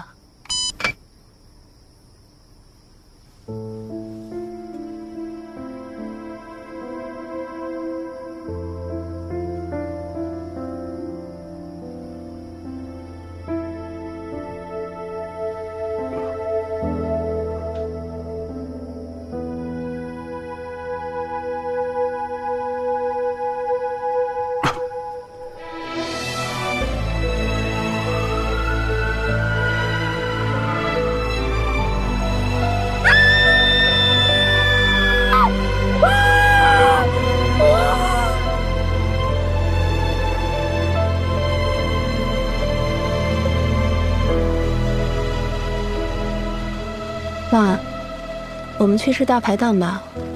小时候你常带我去的那家。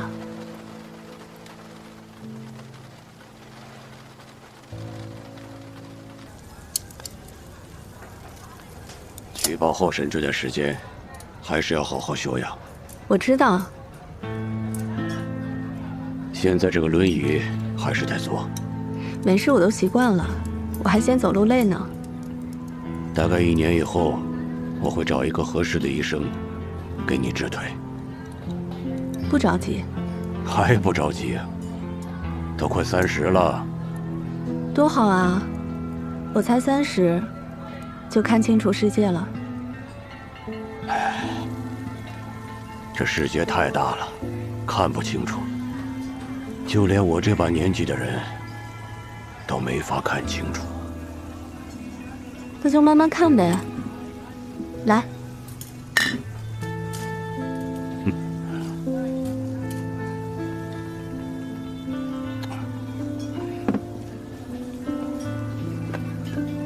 老白同志，奖励你的，我不告诉妈。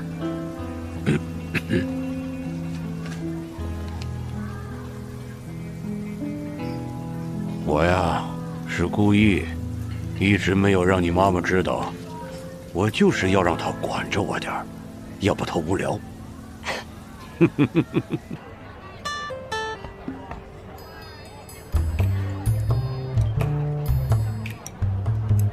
多久了？你终于肯搭理我了。这不是最近调休吗？才能出来。哦，对了，林芳尸骨找到了，曾杰杀人罪名成立，林珊涉及包庇、敲诈勒索，这下你可以放心了。我知道啊，法律是公正的，替白小玲高兴。你去见他了？你怎么看起来有点憔悴啊？这些天所里事情很多，一直在忙。都现在了，你还忙什么呀？具体的不能告诉你。总之，我越来越确定有问题，越来越确定，真相是藏不住的。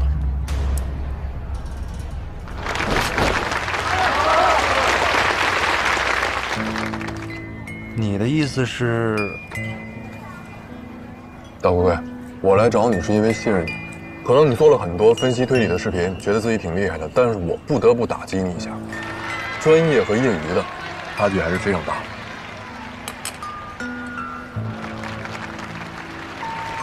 你也好，你的粉丝也好，可能觉得你的分析非常准确，但是说白了，那些视频都是建立在已经破解的案件基础之上的。我们真实的办案过程怎么说呢？是非常枯燥和乏味的。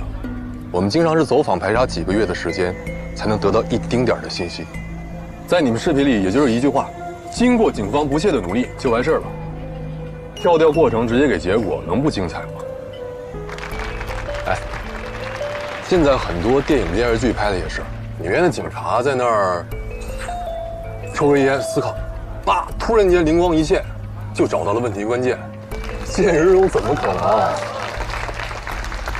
我们能做的就是尽可能不疏漏、不出错，靠大量的证据推断、海量的信息去判断。怎么敢拍脑门解决问题？你说的业余和职业的区别就是这个？不，专业和业余最大的区别其实是视角。就拿刘威失踪这件事来说，你的视角最开始就已经锁定在刘威肯定出事儿，所以你看任何问题都是从这个视角出发的，你的视野就窄了。不是你看不到其他问题，是因为你的这儿心理被影响。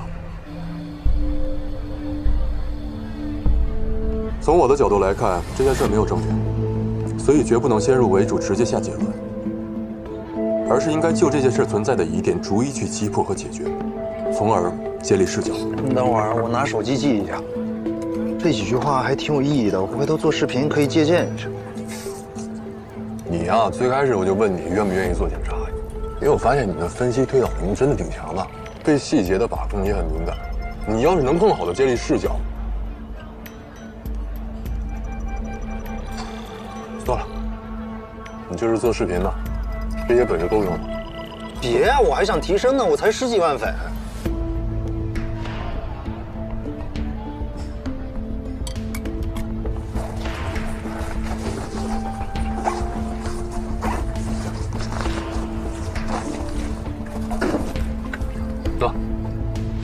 这是什么？故意杀人案指导案例，什么玩意儿？好好看看，再好好想想。记得要换一个视角去想。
我记得你说过你会故意把投影反过来放的。没错，我那么放是当一个氛围灯用，再就是提醒自己看问题不能太表面。那为什么又正回来了？也是提醒自己，看问题不能总是局限在自己已经习惯了的角度。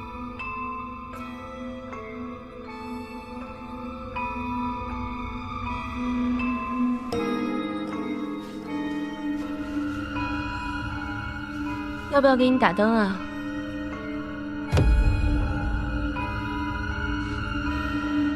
别费劲了。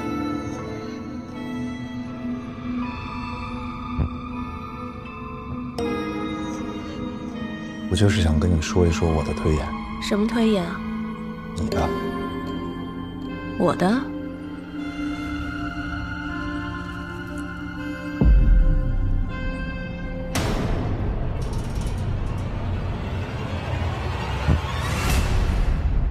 上面这些视频一共有11段，第一段是2018年7月你车祸前5个月，最后一段是2019年9月，跨度14个月。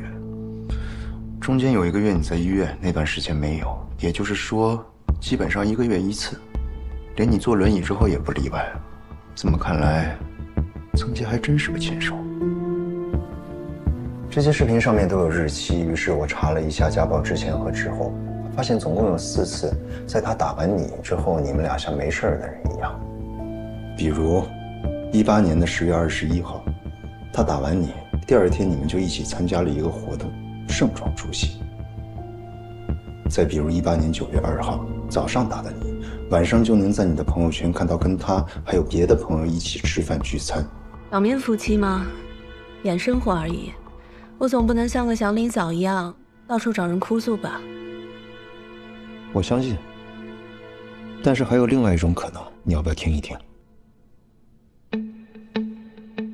家暴本身就是违法且不可饶恕的，但曾杰对你动手，你没有对他进行任何惩戒，比如报警，比如向律师请求法律帮助，再比如明确的斥责，而是很快就像没事的人一样投入到正常的生活当中。按你的话说，就是演生活。在你刻意的纵容下，曾杰越来越容易动手，越来越容易被你激怒。换个说法，你是受害者，但也是你助长了他的这些行为。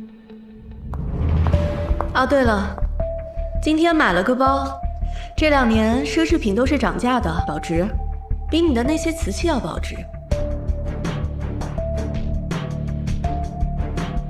又变脸了，曾大师现在的脾气是越来越差了。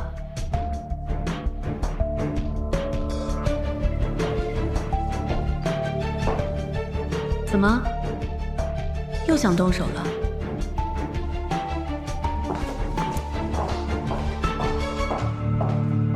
我不知道你是什么时候开始产生离婚的想法，但在去年10月份，你展开了具体行动。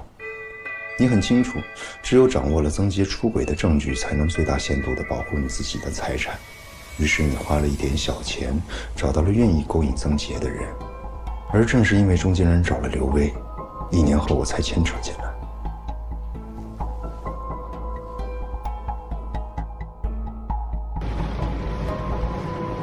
放心，拿了钱我会好好做事的。小薇去勾引你老公，而你去勾引张野。当然，不能用勾引这个词。你利用了张野，你很清楚他心里一直放不下。其实你根本没有打离婚官司的打算，你只是想把张野的注意力吸引过来，让他看到你是多么无助弱势的一个女子，让他从一开始就认定曾洁对你有多不好，这样在未来他就会成为你最好的帮手。况且他本身也是一个颇有能力的律所合伙人。没想到刘威出了意外，他反水了，还从曾洁那边顺走了一笔钱，让你们俩都毫无办法，只能自食其果。因为刘威的事情暴露，你没办法再用出轨的事情来压制曾洁。那个时候，你动了杀心。工作室失火那晚，你是提前离开休息，你说你回家了，但是你去了3楼，所以曾洁一直以为他看错了，其实他没错。聚会结束，你从3楼出来，你知道曾洁喝了不少酒，她一定会住在工作室，于是你把摊盘挪到了沙发旁边。火灾发生时，曾洁是一个人在工作室，她也喝了不少酒，很有可能会葬身火海。没料到的是，事发前2天，他单位刚好组织了一场防火培训，送给他一套逃生装置，曾洁就这么逃过了一劫。火灾事件后，你暂时没找到机会对曾洁再下手，而因为这次火灾，曾洁反而营销了一把，成了浴火重生的大师。如果在这样的情况下你们俩离婚，曾洁会损失一些钱，但她未来仍然大有前途，逍遥自在。你不愿意看到她那样，你必须要她死，所以你设计了一个需要很长时间的计划，将曾洁一步一步推入绝境。白小玲，你真的很厉害。快说啊，我迫不及待想听了。1个月后，你发生了车祸，准确的说是一起没有实际发生的车祸。你甚至很谨慎地将整个车祸的过程都通过手机向你好友进行了直播，让这场车祸变得真实确凿。车开进了公路边的沟里，而你也受了伤。但事实上，你只是轻伤，很轻很轻。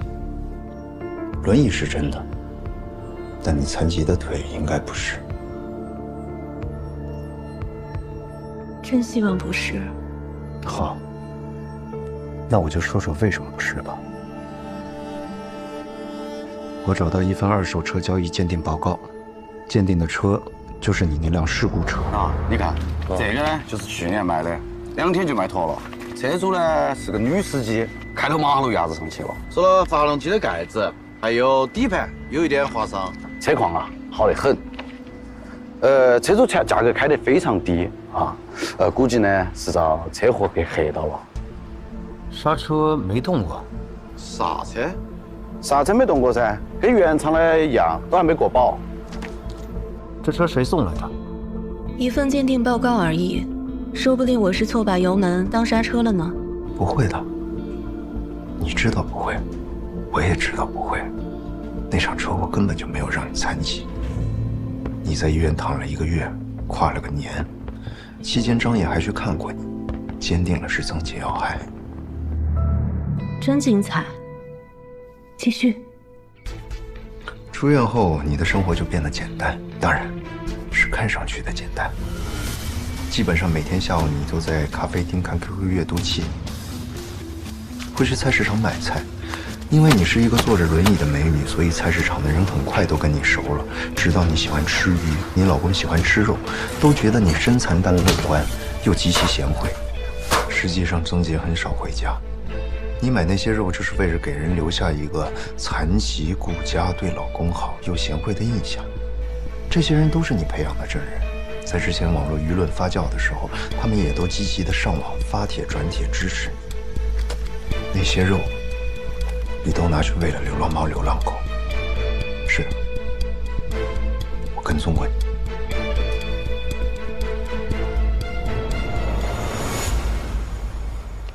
咖啡厅看书，菜市场买菜，吃不完的肉喂流浪狗，这些事怎么变成阴谋了？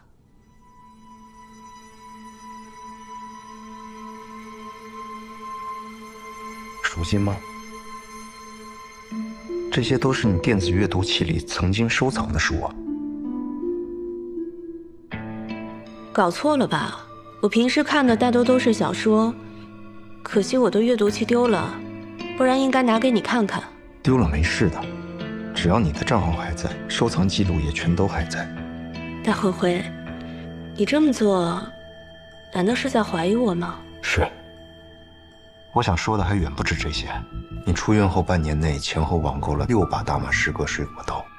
曾杰致死的凶器就是你从家里带出去的一把。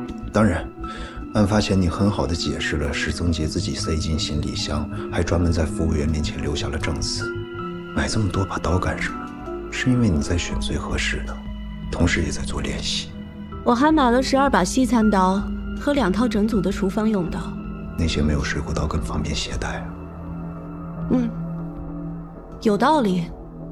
所以综合这些，你认为我是蓄意谋杀了曾杰？3个月前，我因为调查曾杰，知道了你。我了解到你经常会去咖啡厅，所以我故意去接近你。我知道啊，我知道的时候还挺难过的，不过后来也原谅你了。白小玲，你早就知道我是谁了，在我说出真相背后的逻辑时，你就已经知道了。反正我就是一个做视频的博主。什么视频啊？悬疑推理案件分析，号叫真相背后的逻辑。因为我能帮你了解到更多你不容易了解到曾杰的事情，这其中对你最有用的就是林芳。因为林芳的事情有很大的机会让曾杰万劫不复，所以你找到了灵山，给了他一笔钱，一大笔钱。我想你应该是要求他在你指定的时间内去投案，把曾杰供出来。其实案发后我去找过张小红，我想让他说服灵山，但是他拒绝我了。所以灵山去投案时我很吃惊，但当看到你父亲委托的律师出现后，我明白了，灵山早就在你的计划之内。因为明白了这个环节，我也想通了最后一个疑点：你在民宿杀死曾杰，自己也身中2刀。案情通报提过，那2刀来自外力，也就是说不可能是你自己砍的。如果今天推演的都没错的话，民宿里一定有你的帮手。那家民宿只有大堂有监控，有谁进过你房间是查不到的，你知道吗？我是求来了民宿周边所有民用监控视频，最后才锁定了你父亲。他很谨慎，开的不是自己的车，但还是在一个路口疏忽了，往窗外看了一眼。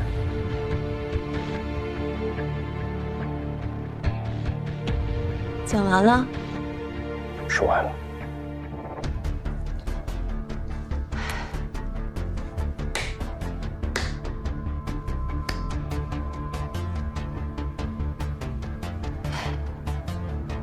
讲得好精彩。不是我讲的精彩，是你设计的太精彩了。你知道分析这些事情真的好累。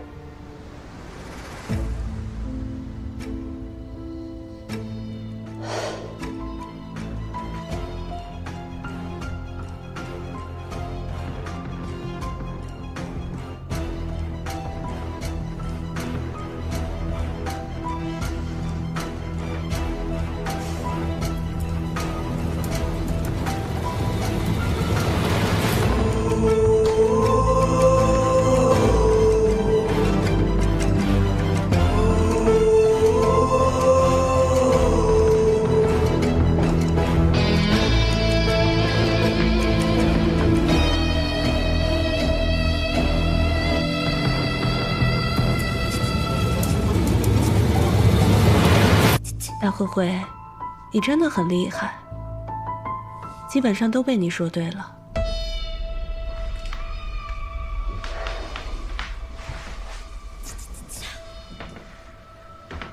不过呢，你好像只有分析，没有证据。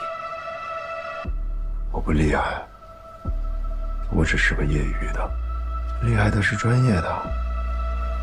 他们早就发现了你的疑点，对你展开了全面的调查。他们？对。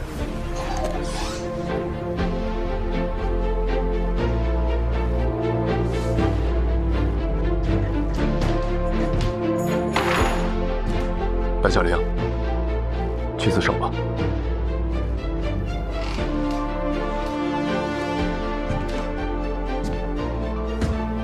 你是坐上轮椅，还是自己用腿工作？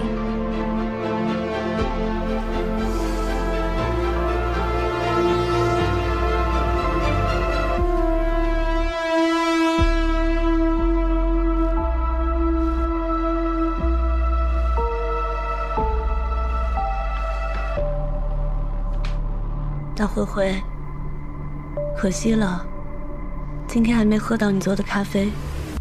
其实，这不是我想要的结局。但也无法改变了。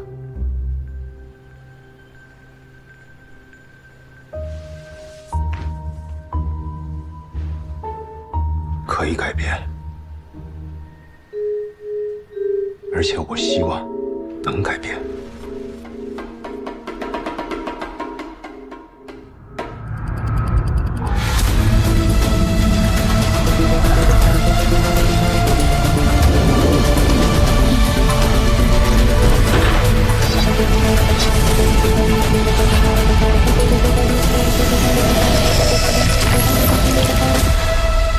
你这想象力是不是有点太明目张胆了？你现在是不是见到曾杰就觉得他马上要杀人？我不就是怕曾杰对白小玲动手才跟来的吗？我真服了你了。行吧，你继续享受吧，明天还得继续盯梢呢。但是提醒你啊，盯归盯，千万不能越界。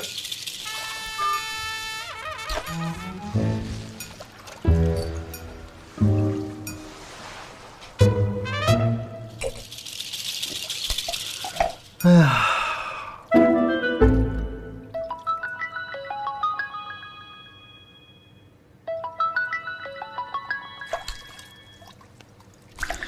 又怎么了？大灰灰，情况紧急。什么？我们之前怀疑曾杰去年故意搞坏了白小玲的车，让她出了车祸。对啊，那辆车在去年就已经作为二手车卖掉。我找到车贩子，拿到了一份鉴定报告，那辆车的刹车是原厂的，没有任何替换，也没有任何损坏。虽然还不能说明什么，但至少证明你真相背后的逻辑出现了问题。是刹车，当时突然失灵了。青城山，他根本就没有跟你修复关系的逻辑啊！搞错了，没错，搞错了。按理说我不应该找你帮忙，但事情紧急，你离他们比较近，在确保自己安全的情况下，尽量拖住白小玲。不是曾杰要害他，是他可能要杀曾杰。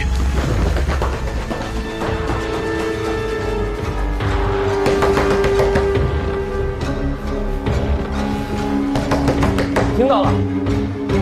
谁呀？大灰灰，你怎么追过来了？那太好了，你还没死，你还没被干掉。你疯了你！你现在走，要不然我就报警。哦，不用，我已经报了，警察马上就到啊。小玲，我都已经弄清楚了，我和李德完全把事情全都弄明白了。你听我说，曾杰这个人渣犯不着你为他冒险。你在这胡说八道什么呢？你赶紧给我走，马上滚！林芳是不是你害死的？是不是？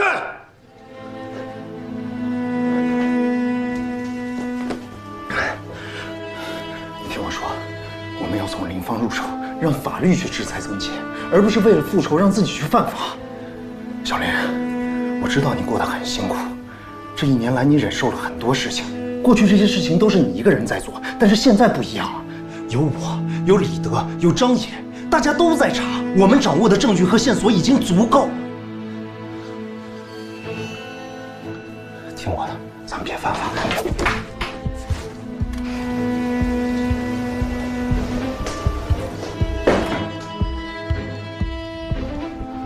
林珊前2天收到一大笔钱，是你给的对吧？其其实你也想到了，这才是制裁曾杰最好的方式啊，这不就对了吗？你杀了他，就算有再好的计划、再好的掩饰，都是冒险的呀。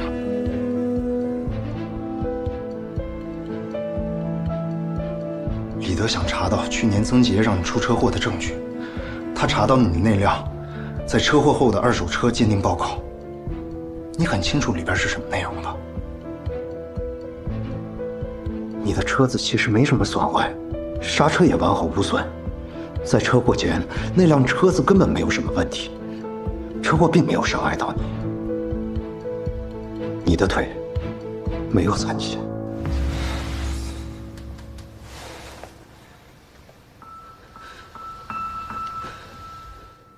小玲，报警才是解决问题的最好方式。让法律惩戒曾杰，比你在他身上捅3刀要有力得多。我就是要捅了他。是，我知道，如果我经历了你所经历的，我也想捅了他。但捅完之后呢？除了让你过一个短暂瞬间的瘾之外，就没有任何好处了呀。其实你也清楚，只有报警才能让曾杰绳之以法。你想亲手结果，他只是想发泄心里的恨。我知道你很痛苦，你很愤恨，这些我都理解，但理解并不代表支持。小林，作为你的朋友，我不希望你为了惩戒一个坏人而让自己变成一个犯罪者。咱们理智一点，好不好？我一直都很理智。你只是特别理智的谋划了要亲手了结了他，你并没有理智的看待整个问题。曾杰是耽误了你的过去，但那仅仅是过去啊，未来还是很美好的。你这么年轻漂亮，你还有爱你的人，你至于搭上自己的一生吗？不要觉得你做的计划真的天衣无缝。你看看现在，李德也好，我也好，不都已经发现问题了吗？业余选手真的玩不过职业选手的。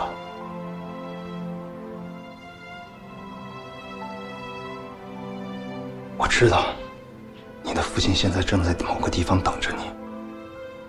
你难道也想把他带上犯罪的道路吗？为了曾杰，你父亲搭进去2个人，值得吗？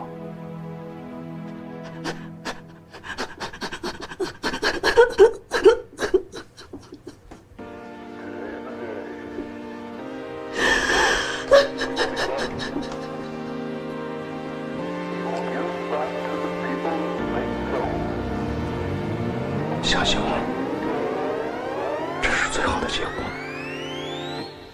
Within the dim lights, there's a bright view. Some whisperings are louder than screams.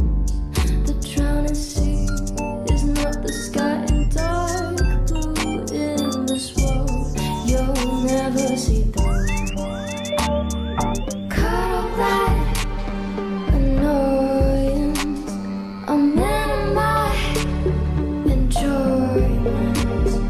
No sympathetic words grow out my mouth.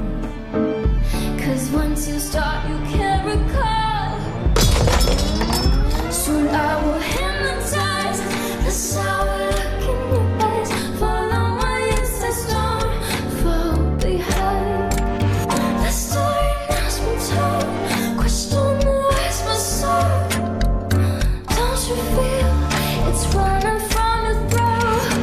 So hypnotized before we pull the fight. Hide a light before you spill the light. So hypnotized before we pull the fight. Hide a light before you spill the light. Before you spill the light.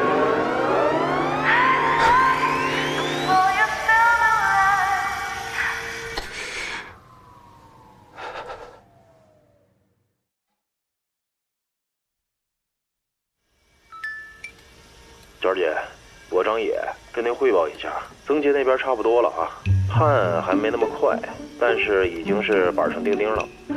具体的，到时候我第一时间通知您啊。要回吗？我就是不想让你送我，不是你成天让我出去留学的吗？怎么，我现在真的要出去了，你又开始婆婆妈妈了？放心吧，我出去了肯定会好好学的，怎么可能和以前一样？你这个当爹的也太不了解自己的女儿了吧？好了好了，你记住：1，注意身体；2，要记得好好陪陪我妈；3，虽然原谅你了，但是你要好好表现，不然我会很失望的。来。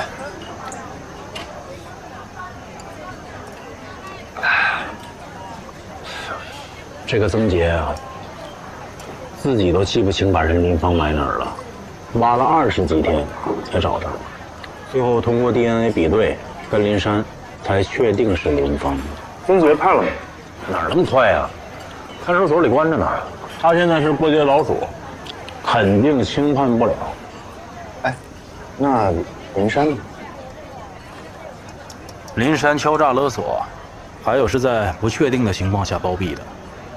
不过呢，他又是自首检举的曾杰，所以啊，也会从轻处罚。哎，你最近见着白小玲了吗？没有。你就没想办法见他？没有。不舔了，我这舌头都舔麻了，舔不动了。不过啊，这一次你确实帮了他很多啊。我跟你说啊，我之前一直以为她是一个长得漂亮、没脑子的女人，经过这1年多，我才知道，谁没脑子？我没脑子。哎呀，你说她长得漂亮，有智慧，有胆识，懂隐忍。我一直以为我是她生命中的救世主，现在我知道，我是什么救世主？我就是她人生中的一个配角，以前是，现在也是。不，我连配角都不是，我就是个临时演员。我现在再见她，我一点脸都没有，我一点尊严都没有。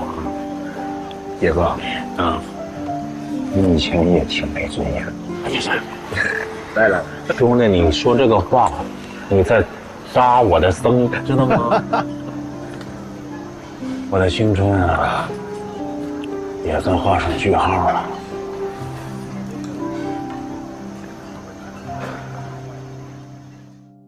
我是大灰灰，我是 Tracy， 这里是真相背后的逻辑。看。不知道他在。自从你升职了，我就约不到你吃夜宵了。我都快忙吐了，有时间宁可多睡一觉。再说你说要拍摄，不是借你拍了吗？谁托你？不是他这情况，他能拍视频啊？他真的好好啊，文案超级好，分析和抓重点能力都特别强，现在连摄影都快学会了。这么厉害？你不知道，我上个月涨了10几万粉，大多都是冲他来的。我现在广告费都快涨1倍了。哇，那得恭喜你啊！哎，他真是什么都好，就是除了一点。凭什么呀？你之前跟我说好的广告费分我30%，你现在要扣成本，那关我什么事儿啊？你讲不讲道理啊？拍摄不需要成本，后期不需要成本，出来搞素材、吃饭加油，这不都是成本吗？那你之前怎么不说啊？这是常识。你就说咱们拍了一上午，出来吃了这顿饭，这算什么？当然算是老板请员工吃饭了。呸！我为什么要请你吃饭呀？这就是成本。我已经很讲道理，我没多扣你1分钱。你一个平常没什么花销的人，要那么多钱干什么？谢谢啊。我之前怎么就没发现你是这么一个锱铢必较的人呢？我要买房。我做完手术，身上还剩下20几万，我要在2年内存够50万，交首付。哼，这么有理想。2年以后林珊就出来了，我想给她个惊喜。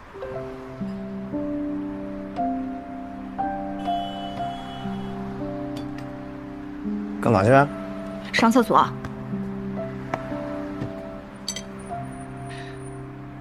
那扣成本的话，这些不等于我也花钱了吗？啊？那我们以后不可以这样大吃大喝的了。2个人点3个菜，这也太奢侈了。哎，2个人3个菜怎？而且像这样的餐厅，我们以后得少来，看着就不便宜。看什么呢？这种餐厅以后不要来了。那路边摊挺好的，我觉得。那桌一起帮我买了吧。喂，谢谢。